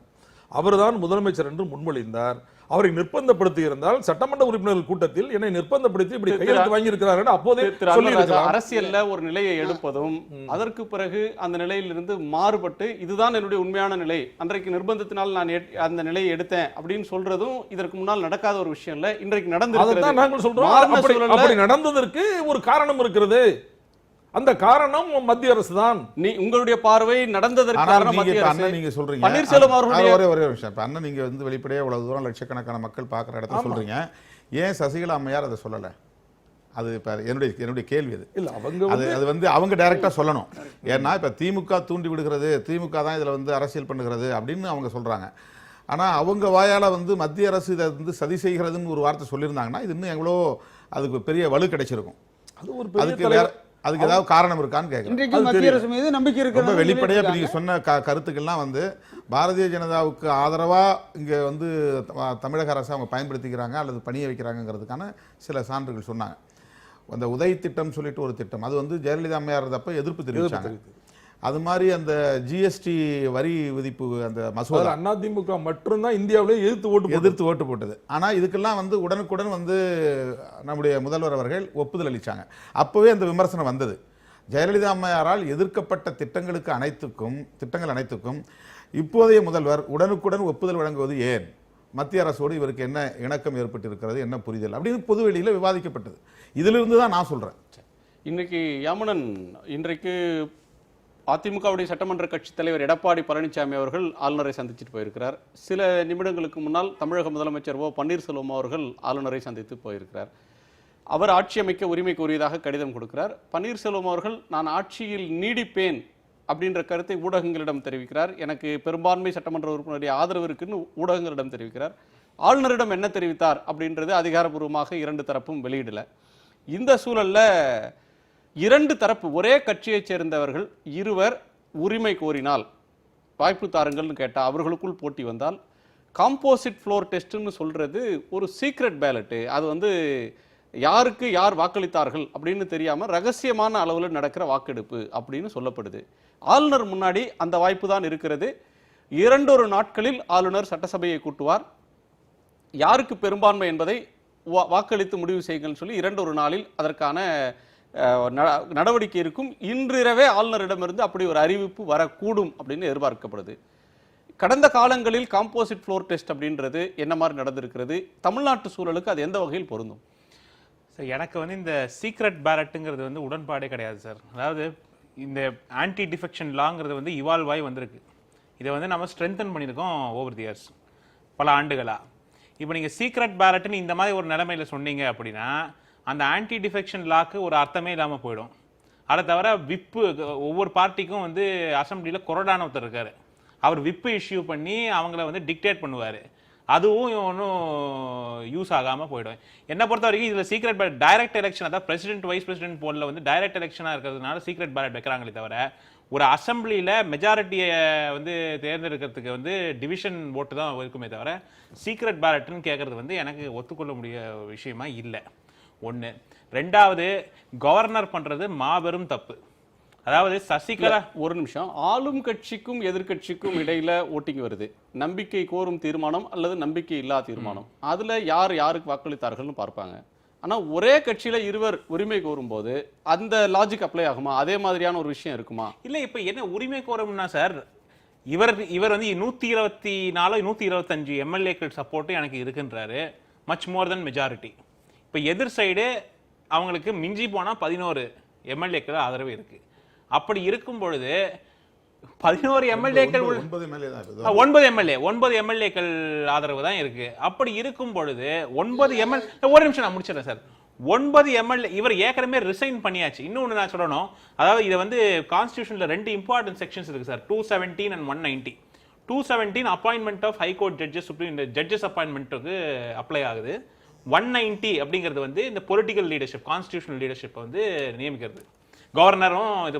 அப்போ என்ன பண்ணாங்கன்னா, கான்ஸ்டிடியூஷன் நம்ம ஃப்ரேம் பண்றவங்களும் அதுக்கப்புறம் அதை வந்து அமெண்ட் பண்ணவங்களும் ரொம்ப யோசிச்சு 217ல இந்த டிஸ்கிரிஷன், இந்த ஸ்பீக்கர் சேர்மனோட டிஸ்கிரிஷன் இருக்கிற மாதிரி அங்க ஒரு டிஸ்கிரிஷனை வைக்காம வெறும் பொலிட்டிக்கல் லீடர்ஷிப்ல மட்டும் வச்சாங்க. ஆனா அவங்க என்ன சொல்றாங்கன்னா, ஒன்ஸ் ரெசிக்னேஷன் அக்செப்ட் ஆயிடுச்சுன்னா அதுக்கப்புறம் வந்து அந்த சேர்மனோட டிஸ்கிரிஷனோ கவர்னரோட டிஸ்கிரிஷனோ ஸ்பீக்கரோட டிஸ்கிரிஷனோ அப்ளை ஆகிறதுக்கான வாய்ப்பே கிடையாது. Once accepted is done. நீங்க திரும்பி போய் சுப்ரீம் கோர்ட் ரொம்ப ஒரு இதுவரையிலும் இல்லாத ஒன்றா இருக்கிறது. ஒரு முதலமைச்சர் இல்ல, இல்ல, சொல்லும்போது, இல்ல, முதலமைச்சரே நான் நிர்பந்திக்கப்பட்டேன் இல்ல சார், அதுதான் இதுதான் அதை வந்து கவர்னர் கணக்குல எடுத்துக்க வேண்டாமா? சுப்ரீம் கோர்ட் இந்த மாதிரி பல கேஸ பார்த்தாச்சு. ரிசர்வேஷன் இல்ல, கொடுத்துட்டாங்க, இல்ல சார். அக்செப்டட்னு அறிவிச்சிட்டாங்க. திருப்பி சொல்லக்கூடியவர் முதலமைச்சர். இல்ல அதுதான் சார். அது ஒன்ஸ் ஏற்கனவே சார் அவர் நேரடியா தரல, ஃபேக்ஸ்ல அனுப்பிச்சிருக்காரு. அந்த ரெசிக்னேஷன் அக்செப்ட் பண்ணதும் ஃபேக்ஸ்ல தான் அந்த கொடுத்திருக்காங்க. கன்சிடரேஷன்ல இருந்தா நீங்க சொல்றது இல்ல வேற. குணசேகரன் சார் என்னன்னா இல்ல இன்னும் கவர்னர் வந்து முதல்வருடைய ராஜினாமா கடிதத்தை வந்து ஏற்றுக்கொண்டதாக அறிவிக்காமல் முக்கியமான இருந்தால் ஒரு விஷயம் சார். பரிசீலனையில் சுப்ரீம் கோர்ட் இந்த இருக்கிறது மாதிரி அப்படின்னு சொன்னா நீங்க சொல்றது கரெக்ட். இல்ல இந்த மாதிரி ஒரு ஆனா அது situation வந்து ஏற்கப்பட்டதாக அறிவிக்கப்பட்டதாக தான் நாம இல்ல இந்த மாதிரி ஒரு சிச்சுவேஷனுக்கு சுப்ரீம் கோர்ட் கமெண்ட் கொடுத்திருக்கு. One minute. Sir, please, I'm sorry. ஏற்கப்பட்ட போது நிர்பந்தத்தால் அது ஏற்கப்பட்டது, இதாவது நிர்பந்தப்படுத்தித்தான் அவர் ராஜினாமா செய்தார் என்ற பிரச்சனை எழவில்லை. ஆமா, அதனால அது ஏற்கப்பட்டதுதான். அதனால அது ஏற்கப்பட்டதுதான். அப்போதே எழுந்திருந்தால் பிரச்சனை வேறு மாதிரி இருக்கும். அப்ப இப்போது under consideration வச்சிருப்பாங்க. ஆமா, பரிசீலனை வச்சிருப்பாங்க. இப்பொழுது நாங்கள் இப்போது சொல்லுகிறோம், அவர்கள் நிர்பந்தப்படுத்தித்தான் சம்பந்தப்படாதவர்களெல்லாம் உட்கார்ந்து கொண்டு நிர்பந்தப்படுத்தி அவர் எடுத்து சொல்லி இருக்கிறார். ஒரே நிமிஷம். நான் முதலமைச்சர் இல்ல, இல்ல, Please, இல்ல, இல்ல, நான் முதலமைச்சராக இருக்கிறேன், நன்றாகத்தானே ஆட்சி போய் கொண்டிருக்கிறது, ஏன் என்னை டிஸ்டர்ப் பண்ண விரும்புகிறீர்கள்?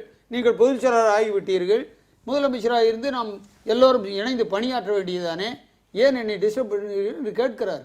முடியாது, நீ ராஜினாமா பண்ணித்தான் ஆக வேண்டும், நீ அவரை முதலமைச்சராக ஏற்றுக்கொள்ள வேண்டும் என்று எக்ஸ்ட்ரா கான்ஸ்டியூஷனல் அத்தாரிட்டி சொல்லுவார்களே, அதே போன்று கட்சிக்கு தொடர்பில்லாதவர்கள், விரட்டப்பட்டவர்கள், அங்கே அவருடைய உறவினர்கள் உட்கார்ந்து கொண்டு இவரை பலவந்தப்படுத்தி நிர்பந்தப்படுத்தி அவர்கள் கையெழுத்து வாங்குகிறார்கள். இவர்கள் முதலமைச்சர் 100% உண்மைண்ணே. நீங்க சொல்றதை நம்ம ஏத்துக்குவோம், அண்ணன் சொல்றதை நம்ம ஏத்துக்கலாம். இப்போ நிர்பந்தப்படுத்தி அங்கே நான் வந்து விஷம் குடிக்க சொன்னாங்க, நான் குடிச்சிட்டேன், இறந்து போயிட்டேன், இப்போ என்னை காப்பாற்றணும், எப்படி காப்பாற்ற முடியும்?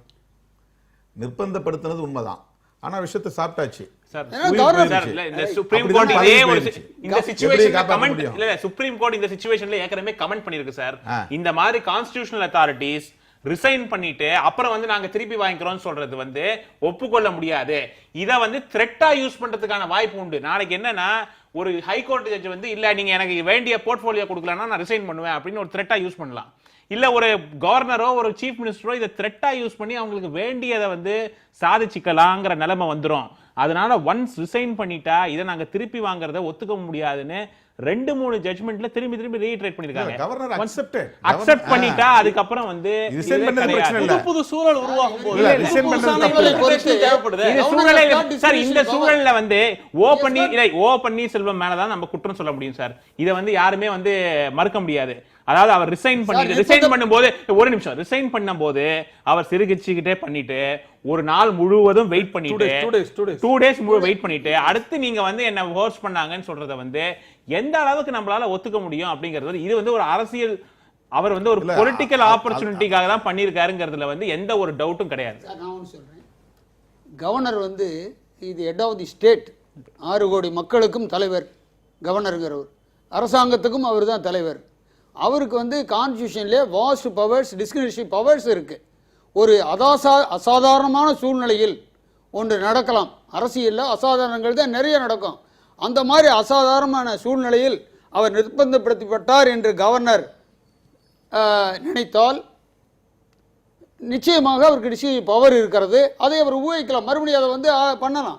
ஏன் உண்மையிலே நிர்பந்தப்படுத்தியிருக்காரா அல்லது நிர்பந்தப்படுத்தப்பட்டு ராஜினாமா ஒருவேளை கவர்னரை யாராவது நிர்பந்தப்படுத்தி இந்த ராஜினாமாவை ஏற்றுக்கொண்டு ஒரு உத்தரவை போடுங்கள் என்று சொன்னார்களோ? இல்லையே, கவர்னர் யார் கவர்னர் அப்படி சொன்னால் என்ன செய்வது? இல்ல இல்ல என்னுடைய கேள்வி அப்படியே டன் இஸ் டன் தான். டன் இஸ் டன் தானே சார். கவர்னரும் சொல்லலாம் இல்லையா? கவர்னர் கூட ராஜினாமாவை ஏற்றுக்கொள்ள என்னை நிர்பந்தப்படுத்தினார்கள் என்று சொன்னா என்ன செய்யும்? இல்ல கேலிக்குரிய விஷயம் சார். கேலி குத்தா போடாதா? ஒரு முதலமைச்சர் அவர் வந்து ஒரு ரிசைக்னேஷன் கொடுத்துட்டாரு. சூழல் உருவாகிறது. இதுவரையிலும் ஒரு முதலமைச்சர் அப்படி சொல்லல. அரசியல் சாசனத்துக்கு உட்பட்டு தான் நீங்க வந்து சூழலை வந்து எதிர்கொள்ள முடியும் சார்.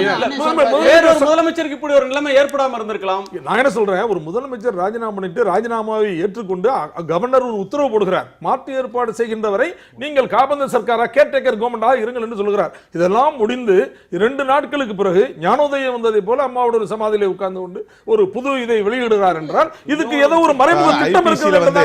ஐபிசில வந்து ஒரு குற்றவாளி வந்து அடிச்சு உதைச்சி நீ தான் கொலை செஞ்சேன்னு ஒத்துக்கிட்டான்னு சொல்றாங்க, ஒத்துக்கிட்டான்னு கையெழுத்து போட்டுறான். ஆனா அவனுக்கு ரெமெடி இருக்கு, அது திரும்ப போய் அவன் வந்து நீதிபதி கிட்ட வந்து ஒரு வாக்குமூலம் கொடுக்கலாம், என்ன போலீஸ் அடிச்சு தான் வந்து இது மாதிரி ஒப்புக்கொள்ள வச்சாங்க அதனால் நான் செய்யலைங்கய்யா அப்படின்னு நீதிபதிகிட்ட சொல்கிறது வாய்ப்பு இருக்குது.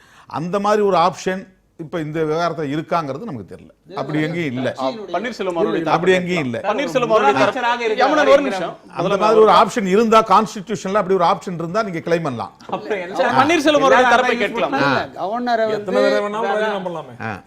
வந்து திரட்டன் பண்றது யாராவது பண்ணியிருக்காங்களாங்கிற மாதிரிலாம் சொன்னார். அவருடைய கட்சி தலைவி அம்மையார் சசிகலா அம்மையாரே பேசும்போது நாளைக்கு என்ன நடக்குது பார்த்துருவோம், நம்ம கொடுத்துருக்கோம் பார்ப்போம்னு அவங்க தான் திரட்டன் பண்ணாங்க. நாங்கள் கவர்னரை திரட்டன் பண்ணுறதில்ல, அது எங்களுடைய வேலையும் அல்ல. ரெண்டாவது ஒரு இல்லை அரசியல் கட்சியில் ஒரு நாகரிகம் காப்பாற்றணும். அவர் முதலமைச்சராக தான் இருக்கார். ஒரு சாதாரண மனிதரை இந்த அளவுக்கு அந்த கட்சி உயர்த்தி இருக்குது. அதனால் வந்து நம்மனால வந்து இந்த கட்சி உடஞ்சிருச்சு, நம்மனால வந்து பலவீனமாயிருச்சுன்னு நினைக்கக்கூடாது. மக்கள் வந்து இவர் இப்படி நடந்துட்டாரா நினைக்கக்கூடாது. மறுபடியும் அவங்களே பொறுமையாக இருங்கள் அப்படின்னு தான் சொல்லியிருக்காங்க. பொதுச் செயலாளர் கையெழுத்து போடும்போது ஆட்சேபணம் பண்றாரு. பொறுமையா இருங்கன்னு சொல்றாரு. ஒரு இடைவேளைக்கு பிறகு பேசலாம். ஒரு சிறு இடைவேளைக்கு பிறகு பேசலாம். குறிப்பாக ஆளுநரை இரண்டு தரப்பினரும் சந்தித்திருக்கிறார்கள். முதலமைச்சரும் சந்தித்திருக்கிறார், எடப்பாடி பழனிசாமி அவர்களும் சந்தித்திருக்கிறார். இருவரும் என்ன கோரினார்கள்? எங்களுக்கு பெரும்பான்மை இருக்கிறது, ஆட்சி அமைக்க தாமதிக்க கூடாது, அழைக்க தாமதிக்க கூடாது என்று பழனிசாமி அவர்கள் சார்பில் பேசிய அமைச்சர் ஜெயக்குமார் பத்திரிகையாளரிடம் அந்த கருத்தை முன்வைத்தார். பெரும்பான்மை எங்கள் பக்கம், எனவே ஆட்சி அமைக்க அவர் அழைத்தாக வேண்டும் என்ற கருத்தை அவர் சொல்லியிருக்கிறார். முதலமைச்சர் அதற்கு பிறகு அவருடைய ஆதரவாளர்களோடு சென்று ஆளுநரை சந்தித்திருக்கிறார். முதலமைச்சரின் கருத்து என்னவாக இருந்தது, அவருடைய கோரிக்கை என்னவாக இருந்தது, இருவருடைய பெரும்பான்மையும் சட்டமன்றத்தில் நிரூபிக்கட்டும் என்ற ஒரு நிலை ஏற்பட போகிறதா, ஆளுநர் என்ன முடிவை எடுக்கப் போகிறார், ஆளுநருடைய முடிவு இன்னமும் சில நிமிடங்களில் இன்று இரவுக்குள் ஆளுநர் தன்னுடைய முடிவை தெரிவிப்பார் என்று ஒரு பெரும் எதிர்பார்ப்பு அரசியல் வட்டாரங்களில் இருந்து கொண்டிருக்கிறது. ஆளுநருடைய முடிவை எதிர்நோக்கி இருக்கிறோம். ஒரு சிறு இடைவேளைக்கு பிறகு காலத்தின் குரல் தொடரும்.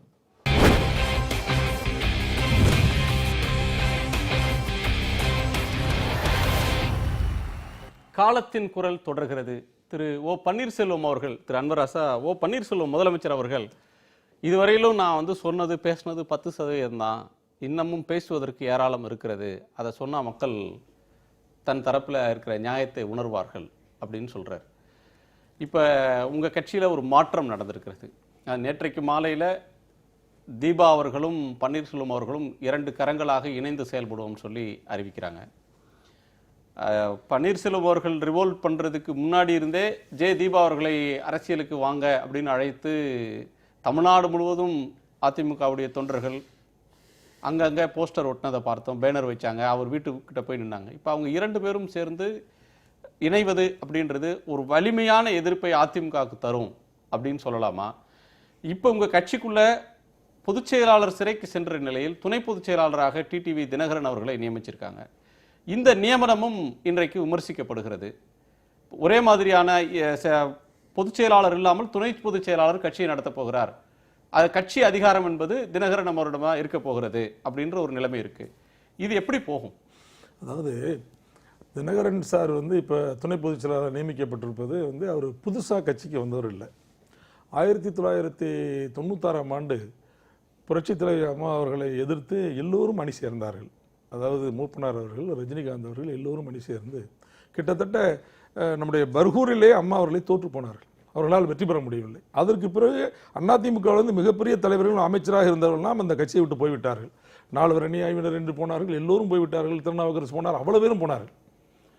அதற்கு பிறகு இப்படியெல்லாம் 5 வருடம் நம்ம உடன் இருந்து அமைச்சர்களாக இருந்து இப்படியெல்லாம் பாட்டுவர்கள் எல்லோரும் போய்விட்டார்களே என்ற சிந்தனையின் அடிப்படையில் தான் தினகரன் அவர்களை அம்மா அவர்கள் முதலாக கட்சிக்குள்ளே அழைக்கிறார். அழைத்து கழக அம்மா பேரவை செயலாளர் என்ற பதவியை கொடுக்கிறார். அதில் 7 வருடம் அவர்கள் கழக அம்மா பேரவை செயலாளராக இருக்கிறார்.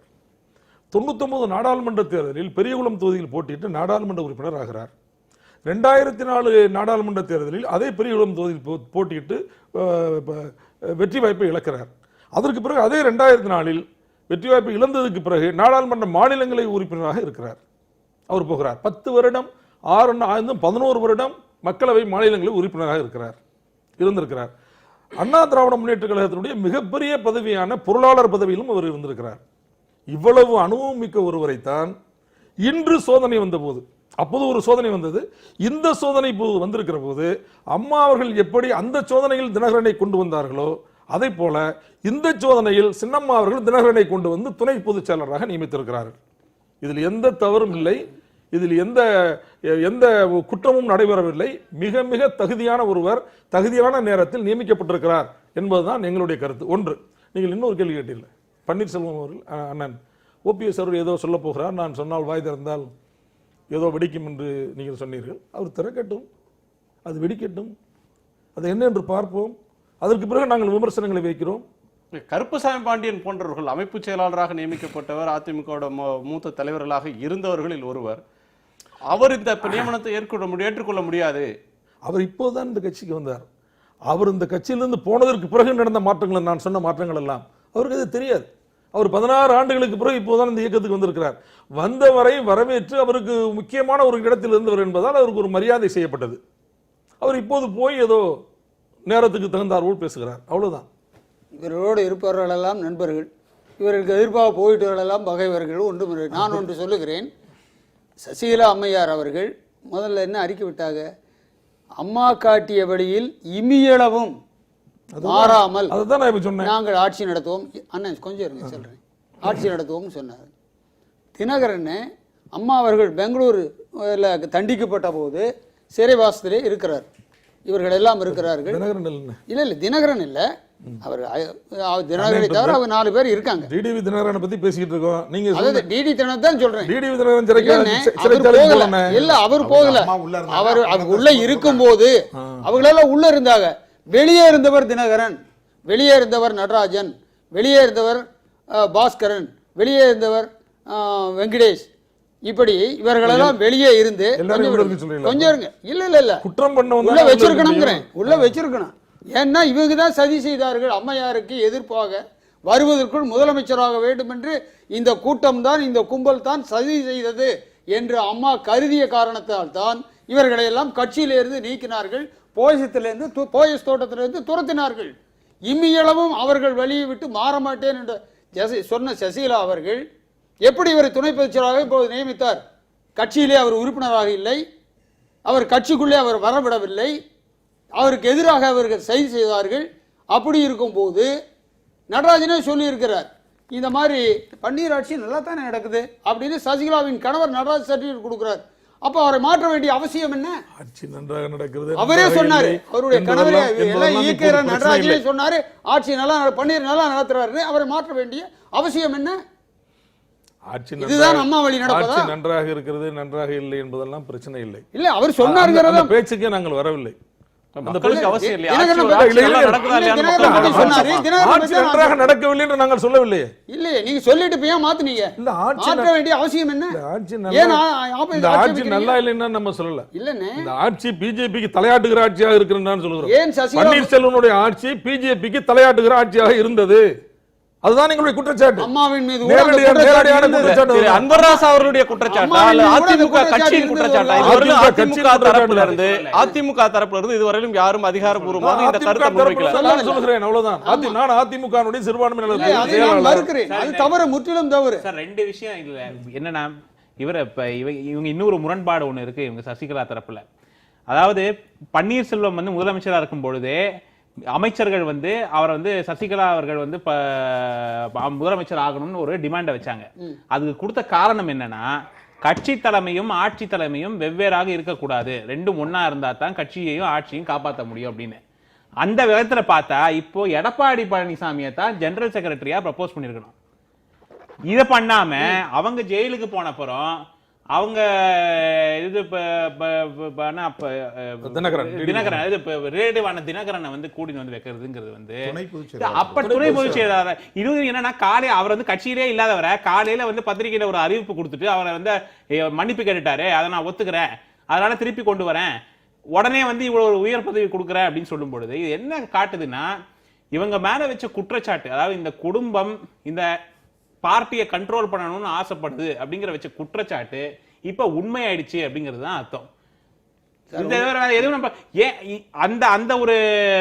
அந்த ஒரு வாதத்தை ஏன் இப்ப இவங்க வைக்கல?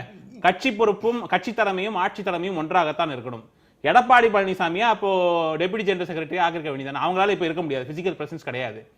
எடப்பாடி பழனிசாமியை ப்ரப்போஸ் பண்ணிருக்க வேண்டியதானே? அவர் தானே உங்களுக்கு முதலமைச்சர் நாமினி. இப்போ அவரை ப்ரப்போஸ் பண்ணாம மூணாவதா ஒருத்தர் எதுக்கு எடுத்து வந்து கொடுத்து வைக்கிறீங்க? அப்ப இவர் மேல உங்களுக்கு நம்பிக்கை இல்லையா கட்சி நடத்துவாருன்னு? இது வந்து அதாவது தருணத்துக்கு தருணம் மாற்றிக்கொள்வதனாலதான் நீங்க சுயநலத்தில் பண்றீங்கிற ஒரு குற்றச்சாட்டு வருது. எடப்பாடி பழனிசாமி தான் டிடி தினகரன் இருக்கட்டும் என்கிறார். அதான் பிரச்சனை. இப்ப என்ன நடக்குதுன்னா, இப்போ ஒருத்தர் சொல்லிட்டு திருப்பி அது இல்லைங்கிறாங்க. எடப்பாடி பழனிசாமி தான் இந்த நான் வேண்டுமானால் இந்த முதலமைச்சர் பதவி வேணால் இருக்கிறேன், எனக்கு பக்கத்துணையாக இருக்கிறதுக்கு டிடி தினகரன் இருக்கட்டும் என்று எடப்பாடி பழனிசாமி தான் தினகரனை ப்ரப்போஸ் செய்கிறார். அவர் தான் இதுக்கு வந்து எல்லா ஆர்கனைசேஷனும் செய்து கொண்டிருக்கிறார். ஒரு கட்டுப்பாட்டுக்குள்ளே கட்சி இருக்க வேண்டுமா இல்லையா? யாருமே இல்லையா? நான் என்ன கேக்குறேன், வேற யாருமே இல்லையா? அப்போ இதெல்லாம் நம்பகத்தன்மையோட தொடர்புடையது. ஆமா, அவங்க உள்ள போறாங்க, பொதுச் செயலாளர்கள் உள்ள போறாங்க, அவங்களுக்கு நம்பிக்கையான ஆளை வைக்கிறாங்க. இது என்ன சார் இது? நான் தான் சொல்றேன், இது நீங்க வந்து மக்களுடைய எண்ணத்தையும் கொஞ்சமாவது வந்து அதிமுக வீக்கான யாராவது ஒரு ஆளு வீக்கான தலைவர் இருக்கணும். அதிமுக வீக்கான இல்ல நான் எனக்கு லாஜிக் பேசுறாரு. ஒரு நேரத்துல சாகர் வந்து லாஜிக் பேசுறாரு. மக்களுடைய எண்ணம் அப்படி இருக்கு, எண்ண ஓட்டம் அப்படி இருக்கும் பொழுது நீங்க அதையே அந்த தவறையே திருப்பி செஞ்சீங்கன்னா உங்களை சுயநலவாதிகள் தான் சொல்லுவாங்களே தவிர வேற எதுவும் சொல்ல முடியாது. சார் இப்ப இந்த மக்களுடைய எண்ண ஓட்டங்கிறதுக்கு நான் ஒரு விளக்கம் கண்டிப்பா சொல்லணும் சார். மக்கள் வந்து கண்டிப்பா எதிராக இருக்கிறார்கள் என்பது உண்மை. நான் பகிரங்கமாக ஒப்புக்கொள்கிறேன். எங்களை விட இவர்களை ஏனென்றால் சோசியல் மீடியாவில் மிக தவறான செய்திகள் ஆரம்பத்திலிருந்து பரப்பப்பட்டு விட்டன. அது மக்களை போய் சேர்ந்து விட்டது. சொல்லுங்க, நான் பேசுறேன், நானே சொல்றேன், நீங்க சொல்றது நான் பேசுறேன். சோசியல் மீடியாவில் அப்படி செய்து விட்டார்கள். சோசியல் மீடியாவில் வருகின்ற செய்திகள் எல்லாம் உண்மை இல்லை. சோசியல் மீடியாவில் அப்படிப்பட்ட செய்தி சென்றதற்கு பிறகு அது உண்மை என்று நாங்கள் நிரூபிப்பதற்கு வந்து மிகுந்த கால அவகாசம் வேண்டும். ஒரு உதாரணம் வேணுமாலும் உங்களுக்கு சொல்கிறேன். ராஜீவ்காந்தி அவர்கள் இங்கு கொல்லப்பட்டதற்கு பிறகு அந்த இரவே வாழைப்பாடி ராமமூர்த்தி அவர்கள் ஒரு ஸ்டேட்மெண்ட் விட்டார். ராஜீவ்காந்தியினுடைய மரணத்திற்கு காரணம் திமுக தலைவர் கருணாநிதி தான் என்று சொன்னார். அப்படியே அதை மக்கள் நம்பிவிட்டார்கள். இந்த கல்ச்சர்ல போயிடுவான், கருணாநிதி தான் நம்மளை கொண்டாடணும்ல அப்படின்னு மக்கள் பேசிக்கொண்டு சாதாரண ஏழை பேசிக்கொண்டு இருக்கக்கூடிய அளவுக்கு ஒரு நிலைமை வந்தது. ஆனால் அது உண்மை அல்ல. அது உண்மை அல்ல என்று நிரூபிப்பதற்கு 15 ஆண்டுகளுக்கு மேலானது. அது உண்மை என்றுதான் எல்லோரும் நம்பினார்கள். திமுக கொடி வெட்டி சாய்க்கப்பட்டது, காங்கிரஸ் கொடி வெட்டி சாய்க்கப்பட்டது, மிகப்பெரிய கலவரம் தமிழ்நாடு முழுவதும் வந்தது. அதற்கு பிறகுதான் அது உண்மை இல்லை என்று தெரிந்ததற்கு பிறகுதான் நம்முடைய சோனியா காந்தி அவர்கள் கூட திமுகவோடு அலைன்ஸ் போடுவதற்கு ஒப்புக்கொண்டார். அதுவரை அவர் ஒப்புக்கொள்ளவில்லை. இதை போல ஒரு விஷயம் இப்போது மக்கள் மத்தியில் சென்றிருக்கிறது. நான் கேட்கிறேன் என்னுடைய கேள்வி, அப்பல்லோ மருத்துவமனை என்ன சாதாரண மருத்துவமனையா? முதலமைச்சர் பன்னீர்செல்வம் இருந்தாரா இல்லையா? அம்மாவுக்கு ட்ரீட்மெண்ட் கொடுக்கும்போது பன்னீர்செல்வம் முதலமைச்சராக இருந்தாரா இல்லையா? மத்திய அமைச்சர்கள் வந்து பார்த்தார்களா இல்லையா? எல்லா அரசியல் கட்சி தலைவர்கள் வந்து பார்த்தார்களா இல்லையா? அந்த மருத்துவமனை ஏன் விசாரணை வைக்கவில்லை? இப்போது நீங்கள் ஏன் விசாரணை வைக்கவில்லை? இப்போது வையுங்கள். என்ன நடந்தது, அம்மாவுக்கு என்ன நடந்தது விசாரணை வையுங்கள். பன்னீர்செல்வம் ஏற்கனவே செய்திருக்க வேண்டுமா இல்லையா? இப்போது விசாரணை வையுங்கள், மக்களுக்கு புலப்படுத்துங்கள். புலப்படுத்தினால்தான் நாங்கள் உண்மையா எங்களுடைய தலைவி விசாரணையே தேவையில்லை. உங்க தரப்பிலேயே அவங்க சசிகலா அம்மையாரே இதுக்குரிய விளக்கத்தை தெளிவா சொல்லிருக்கலாம். ஏன்னா 75 நாட்கள் உள்ள இருந்தப்ப என்ன நடந்ததுன்னு உலகத்துக்கே தெரியல. இவ்வளவு பெரிய அவர்ஷன், இவ்வளவு பெரிய வெறுப்பு வந்ததுக்கு அந்த 75 நாட்கள் உள்ள என்ன நடந்தது, இதை ஏன் எங்களுக்கு தெரிவிக்கல அப்படிங்கறத மிக முக்கியமான காரணம். அது வந்து இவங்க இறந்த உடனே அதுக்குரிய ஒரு தெளிவை வந்து ஏற்படுத்த வேண்டிய பொறுப்பு அவங்களுக்கு இருந்தது. அவங்க ஆனா இதுவரையிலும் அது சம்பந்தமா வாய் திறந்து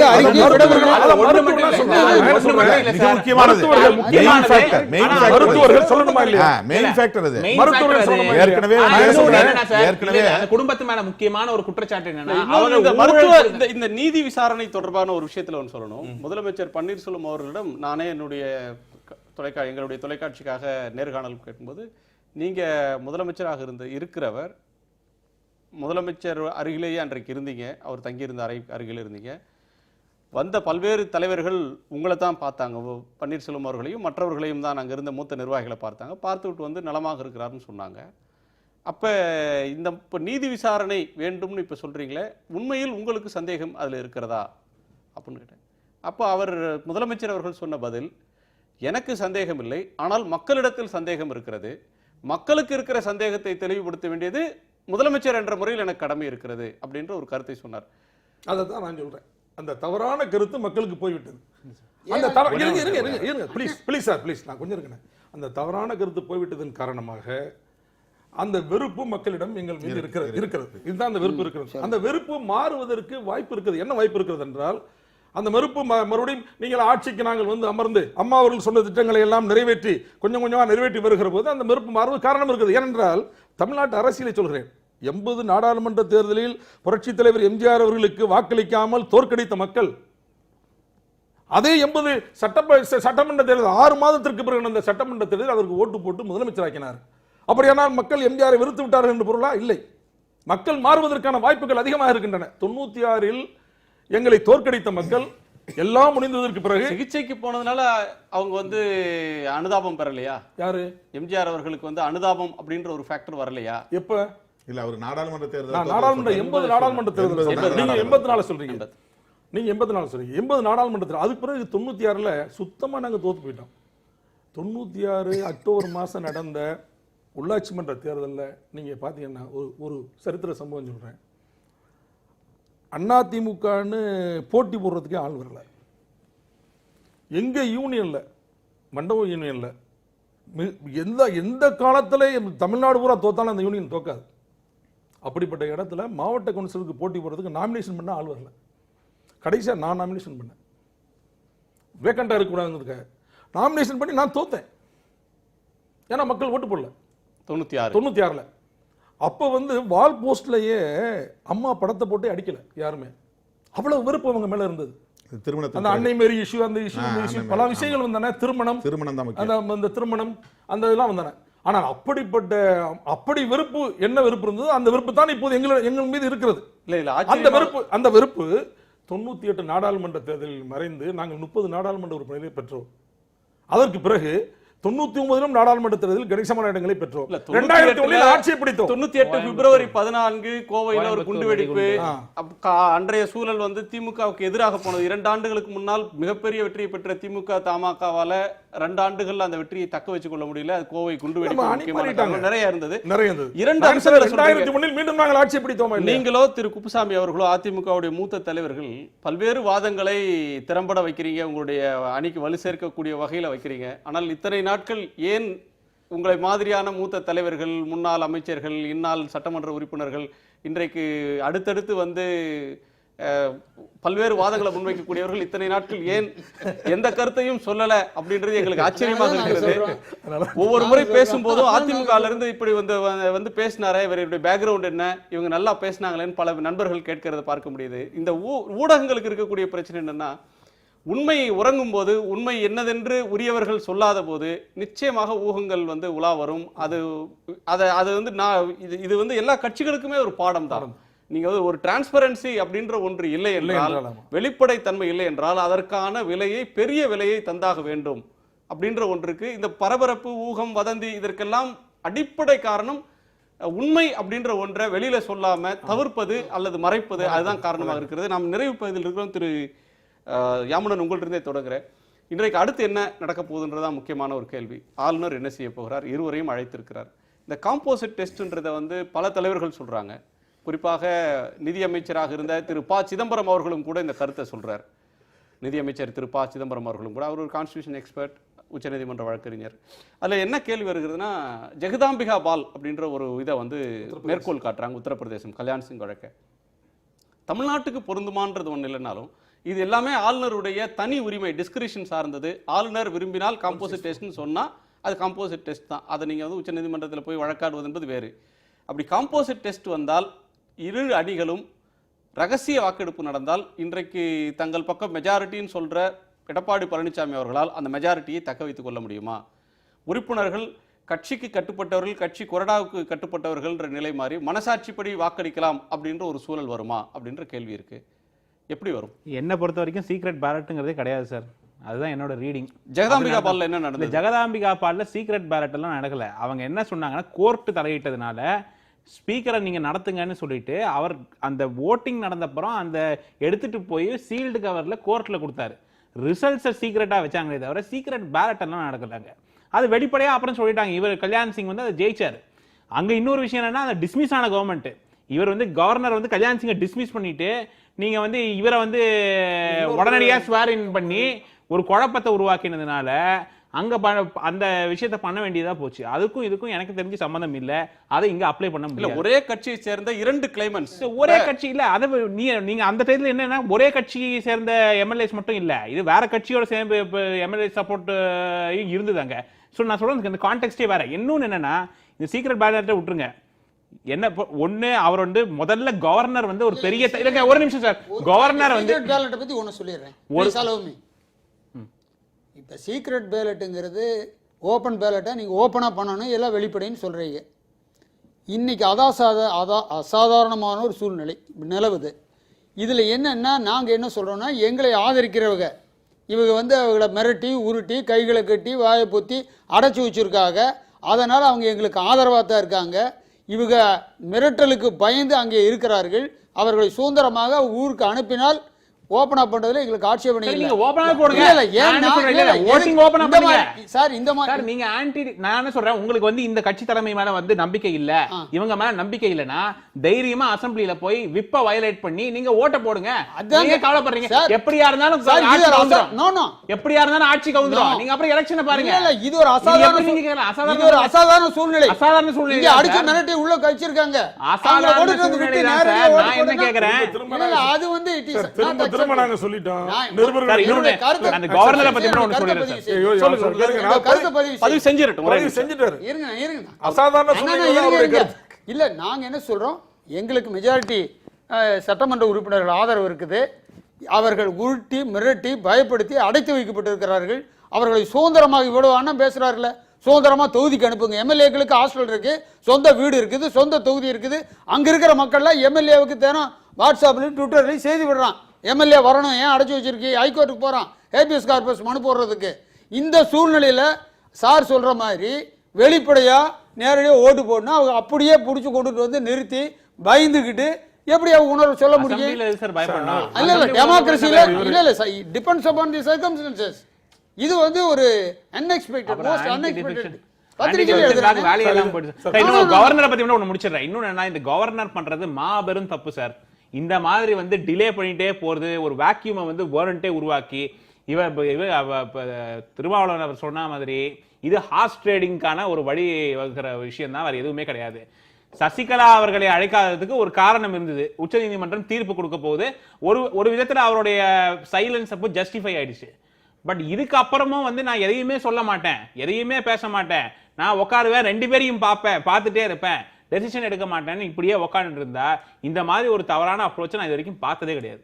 இதுக்கு வந்து சென்டர் கண்டிப்பா இதுக்கு வந்து சேகர் இருக்காரு, இதுக்கு கண்டிப்பா அவர் பதில் சொல்லிதான் ஆகணும். இதுக்கப்புறம் இந்த சைலன்ஸ் இருக்கு. நான் சொல்றேன், நீங்க வந்து ஒண்ணு நீங்க என்ன பண்றீங்கிறதே சொல்லுங்க சார் ப்ளீஸ். அவர் சொன்னதுக்கு நான் பதில் சொல்லுங்க. என்ன சிச்சுவேஷன் மோசமாக இருக்குன்னு எனக்கு புரியல. நான் கேட்குறது, அவங்களுக்கு ஆதரவு எம்எல்ஏக்கள் தான் அந்த பட்டியலை கவர்மெண்ட் கொடுக்க வேண்டியதானே. 2 பக்கமும் கையெழுத்து போட்டிருக்காங்க, ஒரு எம்எல்ஏ 2ம் கையெழுத்து போட்டிருக்காங்கன்னா தான் அந்த குழப்பம். அண்ணா ப்ளீஸ் நீங்க இருங்க. 2 பக்கமும் கையெழுத்து போட்டிருக்காங்கன்னா தான் குழப்பம். ஒரே எம்எல்ஏ 2 பேருக்கும் ஆதரவா போடுறதா தான் குழப்பம். அந்த குழப்பமே இல்லையே. 124 அங்கிட்டு இருக்காங்க, 10 9 அங்கிட்டு இருக்காங்க. 124 இல்லைங்கிறதானே. இல்ல அதான் 10 போயிட்டா 124 அங்கிட்டு 124 இல்லைங்க. விடுங்க. ஏன் 124 வச்சிருக்கீங்கல்ல, அவுத்து விடுங்க போட்டு ஊருக்கு. ஏன் அடைச்சு வச்சிருக்கீங்க? That is the main point. இல்ல என்ன உத்தரவு சொல்றீங்க? ஏன் ஒரு லாட்ஜ்ல வச்சிருக்கீங்க, ஒரு விடுதில வச்சிருக்கீங்க? எம்எல்ஏக்களை விடுங்க போகட்டும். நான் சொல்றது தொகுதிக்கு போகட்டும். நாங்க வைக்கல, மக்களை சந்திக்கிட்டுங்க. நாங்க வைக்கல, என்ன சொல்றாங்க கேக்கிட்டுங்க. அதுக்கு பிறகு முடிவு எடுங்க. தொகுதிக்கு போய் மக்களை சந்திச்சு எந்த எம்எல்ஏ எந்த ஜனநாயகத்துல ஓட்டு போட முடியும்? என்ன நீங்க சொல்றது? நீங்க நடக்கிற விஷயம் அது. தொகுதிக்கு போகாத ஆளுக்கு எம்எல்ஏ வேலை வேண்டிய தொகுதிக்கு போய் என்ன நன்மைன்னு கேட்பாங்க, அந்த வேலையை செய்வாங்க. அவனாதான் போய் உட்கார்ந்துருக்காங்க. தொகுதிக்கு போக எம்எல்ஏக்கிட்ட போய் நேரடியாக நிருபர்கள் பேட்டி எடுத்துட்டாங்க. எம்எல்ஏக்கிட்ட போய் போலீஸ் அதிகாரிகள் விசாரிச்சாங்க. என்னங்க பேட்டி எடுத்தாங்க? நீங்க கூட பேசாதீங்க. எம்எல்ஏக்கள் போய் தாசில்தார் சம்பந்தப்பட்ட அந்த துறையினுடைய வருவாய் துறையினுடைய அதிகாரிகள் போய் அபிடவிட் வாங்கிட்டாங்க. நாங்களா தான் இங்க இருக்கிறோம்னு சொல்லிட்டாங்க. இன்னைக்கு வந்து மிகப்பெரிய அதிகாரிகள் பெரிய பட்டாலியனோட அங்க போய் உள்ளே போய் அதுல ஏதாவது குழப்பலாமா என்று ஒரு முயற்சி செய்தார்கள். அதிலேயும் எம்எல்ஏக்கள் வந்து நாங்களாகத்தான் தங்கி இருக்கிறோம், நாங்கள் விரும்பித்தான் தங்கியிருக்கிறோம் என்று சொல்லிவிட்டார்கள். அதற்கும் அவர் உள்ளே போய் ஒரு குழப்பத்தை செய்த முடியவில்லை. அதற்கு பிறகுதான் இப்போது கவர்னர் அழைத்திருக்கிறார். இதெல்லாம் மாலையில் 2 மணிக்கு 3 மணிக்கு நடந்த சம்பவங்கள். 3000 போலீசார் அங்கு குவிக்கப்பட்டிருக்கிறார்கள்.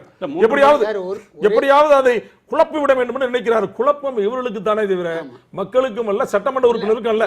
சட்டமன்ற உறுப்பினர்கள் மிக தெளிவாக 126 பேர் அண்ணா திமுகவின் ஆதரவாளர்கள் இருக்கிறார்கள். அவர்கள் நம்முடைய எடப்பாடி பழனிசாமி அவர்களை தலைவராக தேர்வு செய்திருக்கிறார்கள். இதில் குழப்பமே இல்லை, தெளிவாக இருக்கிறது. கவர்னர் நேரடியாக அழைத்து ஆட்சி அமைக்கின்ற உரிமையை வழங்க வேண்டும், அவ்வளவுதான். கவர்னர் 134 கொடுத்தாலும் கொடுக்கலாம். உடனே கவர்னர் அக்செப்ட் பண்ணிக்கணும், எதையும் கேட்கக்கூடாது. கொடுத்த லிஸ்ட் பட்டியலில் கொடுத்தா அப்படியே வாங்கி ஒத்துக்கணுமா? நாங்க சொல்றோம் எதுவும் பட்டியல் கொடுத்துருக்கீங்களா? இல்ல நாங்க வந்து சட்டமன்ற இல்ல வச்சிருக்கோம். நாங்க வந்து எங்களை வச்சுக்கோங்க. கவர்னர் அவர் எப்படி வச்சுக்கிறேன், எங்களை கவர்னர் அப்படி இருக்கட்டும், நீங்க அப்படியே இருங்க. எங்களை கவர்னர் கேட்டால் அளிப்போம். எங்களை வந்து பட்டியல் கேட்டா கொடுப்போம்னா கேட்கல. எங்களை ஆதரிக்கிற எம்எல்ஏக்கள் இருக்கா, நேர்ல எங்கிட்ட பேசிட்டு இருக்காங்க. இவ்வளவு ஆதரவு இருக்கிற 126 எம்எல்ஏக்களை ஏன் அடக்கி வைத்திருக்கிறீங்க? அதுக்கு மட்டும் பதில் சொல்லுங்க. நாங்க அடக்கி வைக்கல, அவங்களா அதுக்கு மட்டும் சொல்ல சொல்லுங்க. அவங்களா தான் இருக்காங்க. அவங்களா எதுக்கு அங்க இருக்காங்க?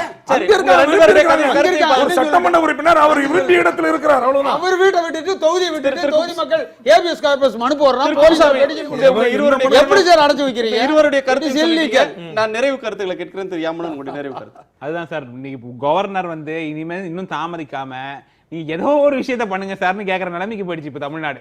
நீங்க இததான் பண்ணுங்க அதான் பண்ணுங்க, இல்ல எதையாச்சும் பண்ணுங்க. எங்களுக்கு ஒரு அரசாங்கம் வேணும். இந்த மாதிரி ஒரு வேக்யூம் எங்களுக்கு தேவையில்லை. ஒரு பாலிசி, ஒரு ஸ்கீம், பட்ஜெட்டை வேற போடணும். எதையுமே பண்ண விடாம ஃபார்மர்ஸ் செத்துட்டு இருக்காங்க. டிராட்டு, ட்ரிங்கிங் வாட்டர் ஃபெசிலிட்டி இல்ல பாதி இடத்துல. பல சேலஞ்சஸ் இருக்கிற இடத்துல நீங்க இதுக்கு மேல தாமதம் பண்ணாதீங்க. தயவு செஞ்சு ஏதாவது ஒரு முடிவு சீக்கிரம் எடுங்க. இது ஒரு தமிழ்நாட்டோட குடிமகனா கேட்கிறேன். திரு எஸ்.ஆர். சேகர், உங்களுடைய நிறைவு கருத்து. ஆளுநர் என்ன செய்ய வேண்டும்?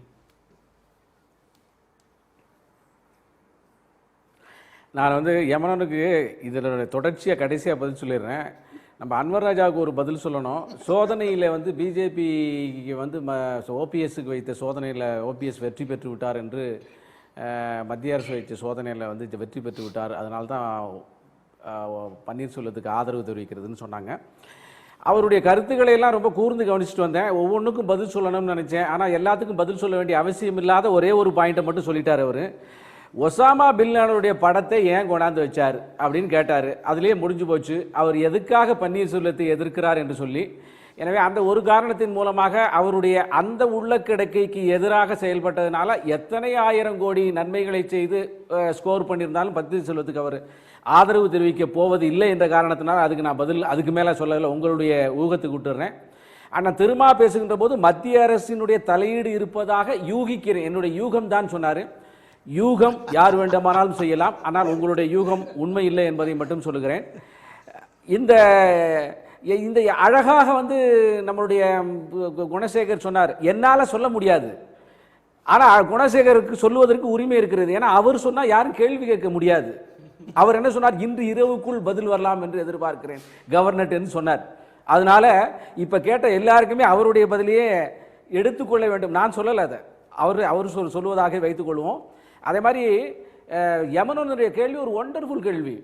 இந்த பொதுச் செயலாளரும் முதலமைச்சரும் ஒரே இருக்க வேண்டும், பவர் சென்டர் விலகி போகக்கூடாது என்பதுதான் சசிகலாவை சிஎம்மாக ஆக்க வேண்டும் என்கின்ற சசிகலா கோஷ்டியினுடைய எண்ணம் என்பது வெளிப்படை. அப்படிங்கிற பட்சத்தில் எடப்பாடிக்கு மறுபடியும் நிச்சயமாக தினகரன் வந்து பவர் சென்டராக கட்சியில் இருந்து கொண்டு நிச்சயமாக இடைஞ்சல் தான் கொடுப்பாங்க. அவருடைய கையில் தான் இவர் இருக்க முடியும். எனவே எடப்பாடி வந்து ஜிஎஸ் ஆக இருந்தால் அது சரியாக இருக்க முடியும். அதை அவர்கள் வைத்துக் கொள்ள மாட்டார்கள்.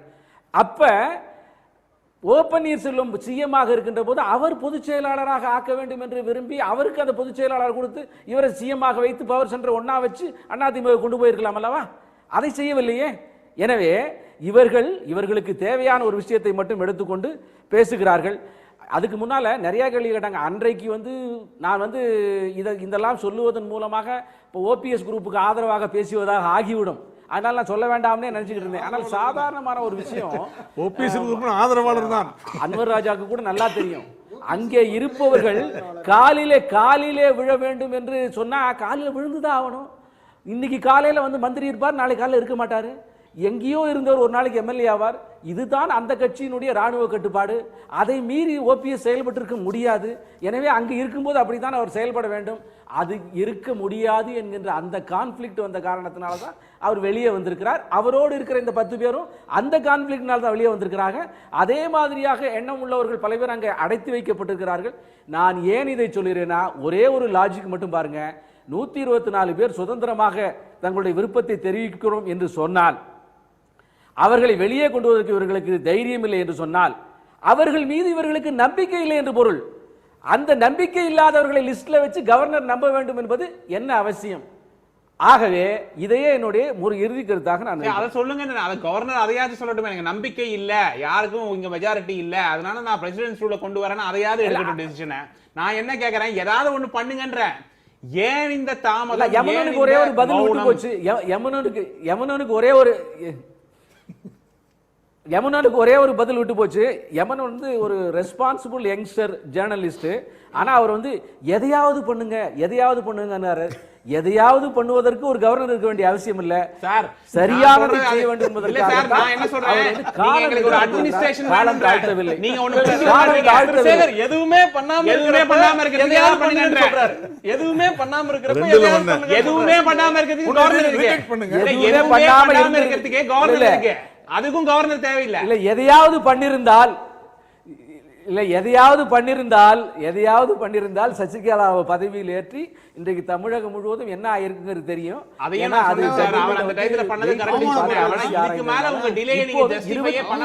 இரண்டாவது செக்மெண்ட் 24 மணி நேரம் தான் ஆகிறது. யமுனன் உங்களுடைய பார்வைக்கு எடப்பாடி அவர்கள் தன்னுடைய லிஸ்ட்டை கொடுத்து 24 மணி நேரம் தான் ஆகிறது. மறுபடியும் அவர் சந்திக்கிறது இருக்கிறார். எனவே வந்து நான் வந்து குணசேகரனுடைய வார்த்தைகளை எடுத்து இன்று இரவு ஏதாவது நடக்கும் என்று எதிர்பார்க்கிறேன். திரும்ப உங்களுடைய நிறைவு கருத்து. அது இருதரப்பும் இப்போ வந்து ஆட்சி அமைக்க உரிமை கோருகிறார்கள். இப்போ சசிகலா அம்மையாருடைய தரப்பில் 124 சட்டமன்ற உறுப்பினர்கள் ஆதரவு பட்டியலை வழங்கியிருக்கிறார்கள். நம்முடைய முதல்வர், மாண்புமிகு முதல்வர் அவர்கள் தானும் ஆட்சி அமைக்க விரும்புகிறார். அவர் மீது மிகப்பெரிய நன்மதிப்பு சமூகத்தில் இருக்கிறது. பொதுமக்கள் வெகுவாக ஆதரிக்கிறார்கள். அதில் யாருக்கும் எந்த மாற்று கருத்தும் இல்லை. ஆனால் லாஜிக்னு ஒன்று இருக்குது, அது டெக்னிக்கல் ஃபேக்டர்னு ஒன்று இருக்குது. இப்போ இவர் ஆட்சி அமைக்கணும்னா மக்கள் ஆதரிக்கிறார்கள் எனவே முதல்வராகலாம் அப்படின்னு கவர்னர் சொல்ல முடியாது. சட்டமன்ற உறுப்பினர்கள் ஆதரிக்கிறார்களாங்கிறத வந்து உறுதிப்படுத்தி ஆகணும். அப்போ இவருக்கு தேவை, இன்றைக்கி இருக்கிறது 9, இன்னும் அவருக்கு 109 சட்டமன்ற உறுப்பினர்கள் தேவை.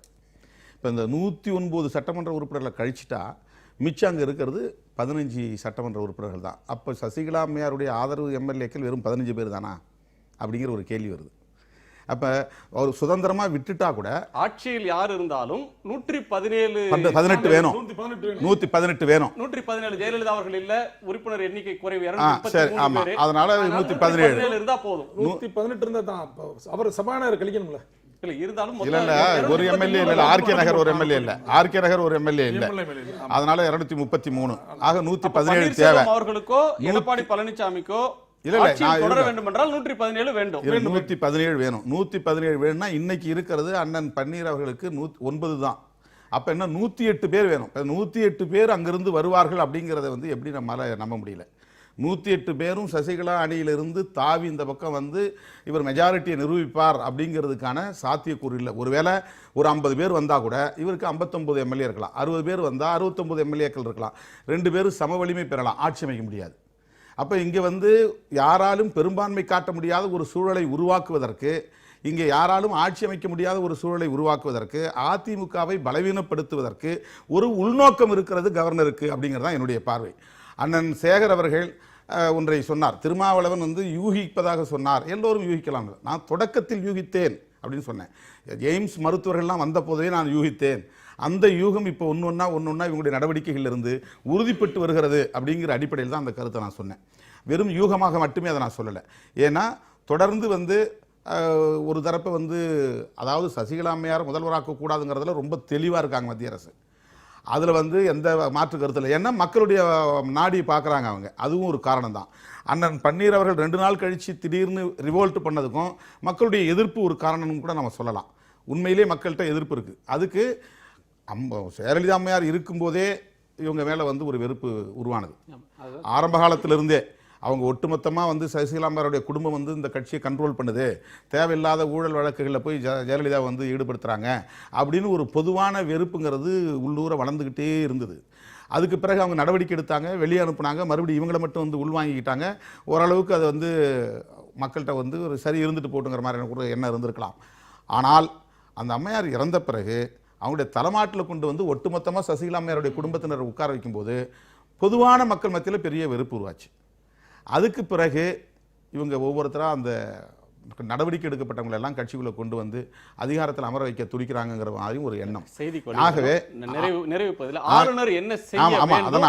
அதனால சசிகலா அம்மையாருக்கு எதிராக பொதுமக்களிடையே வெறுப்பு இருந்தாலும் எதிர்ப்பு இருந்தாலும் டெக்னிக்கலாக வந்து ஆட்சி அமைப்பதற்கு அவங்கள்ட்ட 124 பேர் இருக்கிறாங்க. இப்போ கவர்னர் வந்து பொதுமக்கள் உணர்வை மதிச்சு ஆட்சிக்கு அமைக்கிறதா அல்லது சட்டமன்ற உறுப்பினருடைய பெரும்பான்மையை பார்த்து ஆட்சி அமைக்கிறதுக்கு அவருக்கு சட்டம் இடம் கொடுக்குதா? பெரும்பான்மையை பார்த்து ஆட்சி அமைக்க அழைக்க வேண்டும் என்பதுதான் சட்டத்தில் உள்ளது. ஆனால் அவர் தவிர்க்கிறார். தவிர்ப்பதனால்தான் நாம் பிஜேபி தலையீடு இருக்கின்றோம். 5ஆம் தேதி வந்து ராஜினாமா செய்கிறார் அண்ணன் பன்னீர். 5ஆம் தேதி வந்து ப்ரப்போசல் பண்ணுறாங்க சசிகலா அம்மையார் தான் அடுத்த முதல்வர்னு. அன்னைக்கு இவர் இங்கிருந்து தமிழகத்தை விட்டு கிளம்பி மும்பைக்கு போறார். 5 நாள் கழிச்சு வரார், 9ஆம் தேதி தான் வரார். அப்ப இதுக்கு இடைப்பட்ட நாட்கள்ல இதை பற்றி நிறைய நாம பேசலாம். இன்றைக்கு ஆளுநர் என்ன செய்ய வேண்டும் அப்படின்னா, நீங்க சொன்ன மாதிரி இந்த காம்போசிட் எலெக்ஷன் சீக்ரெட் பேலட் அப்படிங்கிறதுக்கு வாய்ப்பு இருக்கிறதா எனக்கு தெரியல. அப்படி பண்றதும் வந்து சரியானதா சொல்ல முடியாது. ஏன்னா நீங்க ஃப்ளோர்ல இல்லாம வெளியில வச்சு ஓட்டு போட வைக்கணும். கவர்னர் பங்களாவிலே அல்லது வேற எங்கேயோ ஒரு பொது இடத்துல சட்டசபையை கூட்டி எப்படி பண்ண முடியாது? சட்டசபையை கூட்டினா சட்டசபை முதல்வர் இவர் முதல்வராக உட்கார்ந்து தான் சட்டசபையை கூட்ட முடியும். அவர் சபாநாயகராக இருக்கணும், இவர் முதல்வராக இருக்கணும், சட்டசபையை இவர் தான் கூட்டணும். அப்ப கூட்டினாங்க என்ன ஆகும் சொன்னா யாருக்கு பெரும்பான்மைன்னு வந்து நிரூபிக்கணும். அப்ப அங்க வந்து டிவிஷன் தான் கொண்டு வர முடியும், அங்க சீக்ரெட் பேலட் கொண்டு வர முடியாது. டிஃபென்ஸ் எல்லாம் வரும். சட்டசபை கூட்டுறதுல சார் ஒரு முதலமைச்சர் தான் சார் அந்த தீர்மானத்தை முன்மொழிய முடியும். சட்டசபையை கூட்டி முதலமைச்சர் தான் என்னுடைய அரசியமான சூழல் நம்பிக்கை கோரணும். நம்பிக்கை கோரணும் தீர்மானம் இல்லை, இது நம்பிக்கை கோரும் தீர்மானம். முதலமைச்சருக்கு அந்த வாய்ப்பை கொடுங்க. இல்ல என்ன செய்யணும் அப்படின்னா, கவர்னர் என்ன செய்யணுங்கிறத சொல்றதை விட நான் என்னுடைய வேண்டுகோள், இது நிகழாததா இருக்கலாம், நடக்க வாய்ப்பு இல்லாம இருக்கலாம், சாத்தியம் இல்லாததா இருக்கலாம். ஆனால் மக்கள் தெரிந்தோ தெரியாமலோ அதிமுகவுடைய பொதுச் செயலாளர் அன்னைக்கு அவங்க உயிரோடு இருந்தாங்க, அவங்க வந்து தான் மீண்டும் முதல்வர் ஆகணும்னு சொல்லி வாக்களித்தார்கள். இன்னைக்கு அவங்க உயிரோடு இல்லை. ஆகவே நான் தொடக்கத்தில் சொன்னேன், இது வந்து அதிமுக அரசு மக்கள் கொடுத்த அரசு, இந்த அரசை காப்பாற்றணும். இந்த அரசை காப்பாற்றணும்னா ஜெயலலிதா அம்மையார் இது சசிகலா அம்மையார் வந்து ஓ பன்னீர்செல்வம் அவர்களையே முதல்வராக வந்து தொடர அனுமதிச்சிருக்கணும், அனுமதிக்கல. இப்போவாவது இவர்கள் சமரசம் செய்து கொள்வது ஆட்சியை காப்பாற்றுவதற்கு பயனளிக்கும். இது ஒரு வேண்டுகோள். அப்படி இல்லைன்னா அடுத்து வந்து இது பொது தேர்தலை நோக்கி தான் போகும். கவர்னருடைய நோக்கம் அதுவாக தான் இருக்கும். ஒரு சஸ்பெண்ட் பண்ணுவாங்க, சஸ்பெண்ட் பண்ண பிறகு பொது தேர்தலை நோக்கி போகும். சமரசம் செய்து கொண்டு அதிகாரத்தை தக்க வைத்துக் கொள்ளுங்கள், இல்லை என்றால் ஆளுநரிடம் அதிகாரம் போகும். ஒரு குடியரசுத் தலைவர் ஆட்சி, அதற்கு பிறகு பொது தேர்தலை வந்து அதிமுகவை தவிர மீது எல்லா கட்சிகளும் இன்றைக்கு விரும்பக்கூடிய நிலைமை இருக்கு. ஏன்னா பல கட்சிகளுக்கு நானும் பொது தேர்தலை வேண்டாம்னு தான் சொன்னேன். தொடக்கத்தில் பொது தேர்தலை திணிக்க கூடாது. இன்னைக்கு இருக்கிற சிச்சுவேஷன்ஸ் வந்து மக்களை சந்திக்கிறதுக்கு நாங்க இப்போ சந்திக்கிறதுக்கு நாங்களும் தயார். நீங்க அதாவது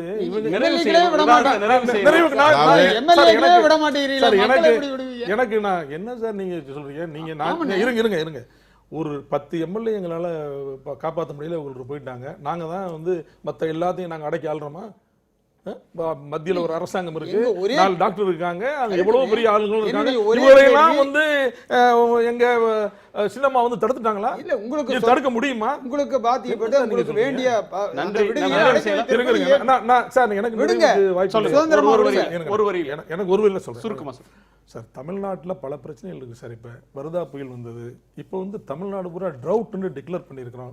நிறைய வாக்குறுதிகளை புரட்சித் தலைவி அம்மா அவர்கள் வழங்கியிருக்கிறார்கள். அந்த வாக்குறுதிகள் பூரா செய்யணும், எல்லாவற்றையும் செய்யணும். இது எல்லாத்தையும் விட எங்களுக்கு இன்னும் ஒரு சுயநோக்கம் இருக்குது. சுயநோக்கம்னா அதிமுக தொண்டர்கள் அம்மாவுடைய நினைவிடத்தை அது கட்ட வேண்டும் என்று விரும்பி அதற்கென்று அரசு 15 கோடி ரூபாய் பணம் ஒதுக்கி இருக்கிறது. அதையெல்லாம் கட்ட வேண்டும். அதிமுக அரசு இருந்தால்தான் இது அத்தனையும் நடக்கும். நம்முடைய நிறுவன தலைவர் புரட்சி தலைவர் எம்ஜிஆருடைய நூற்றாண்டு விழா இந்த வருடம் வருகிறது. அதை அரசு விழாவாக கொண்டாட வேண்டும்.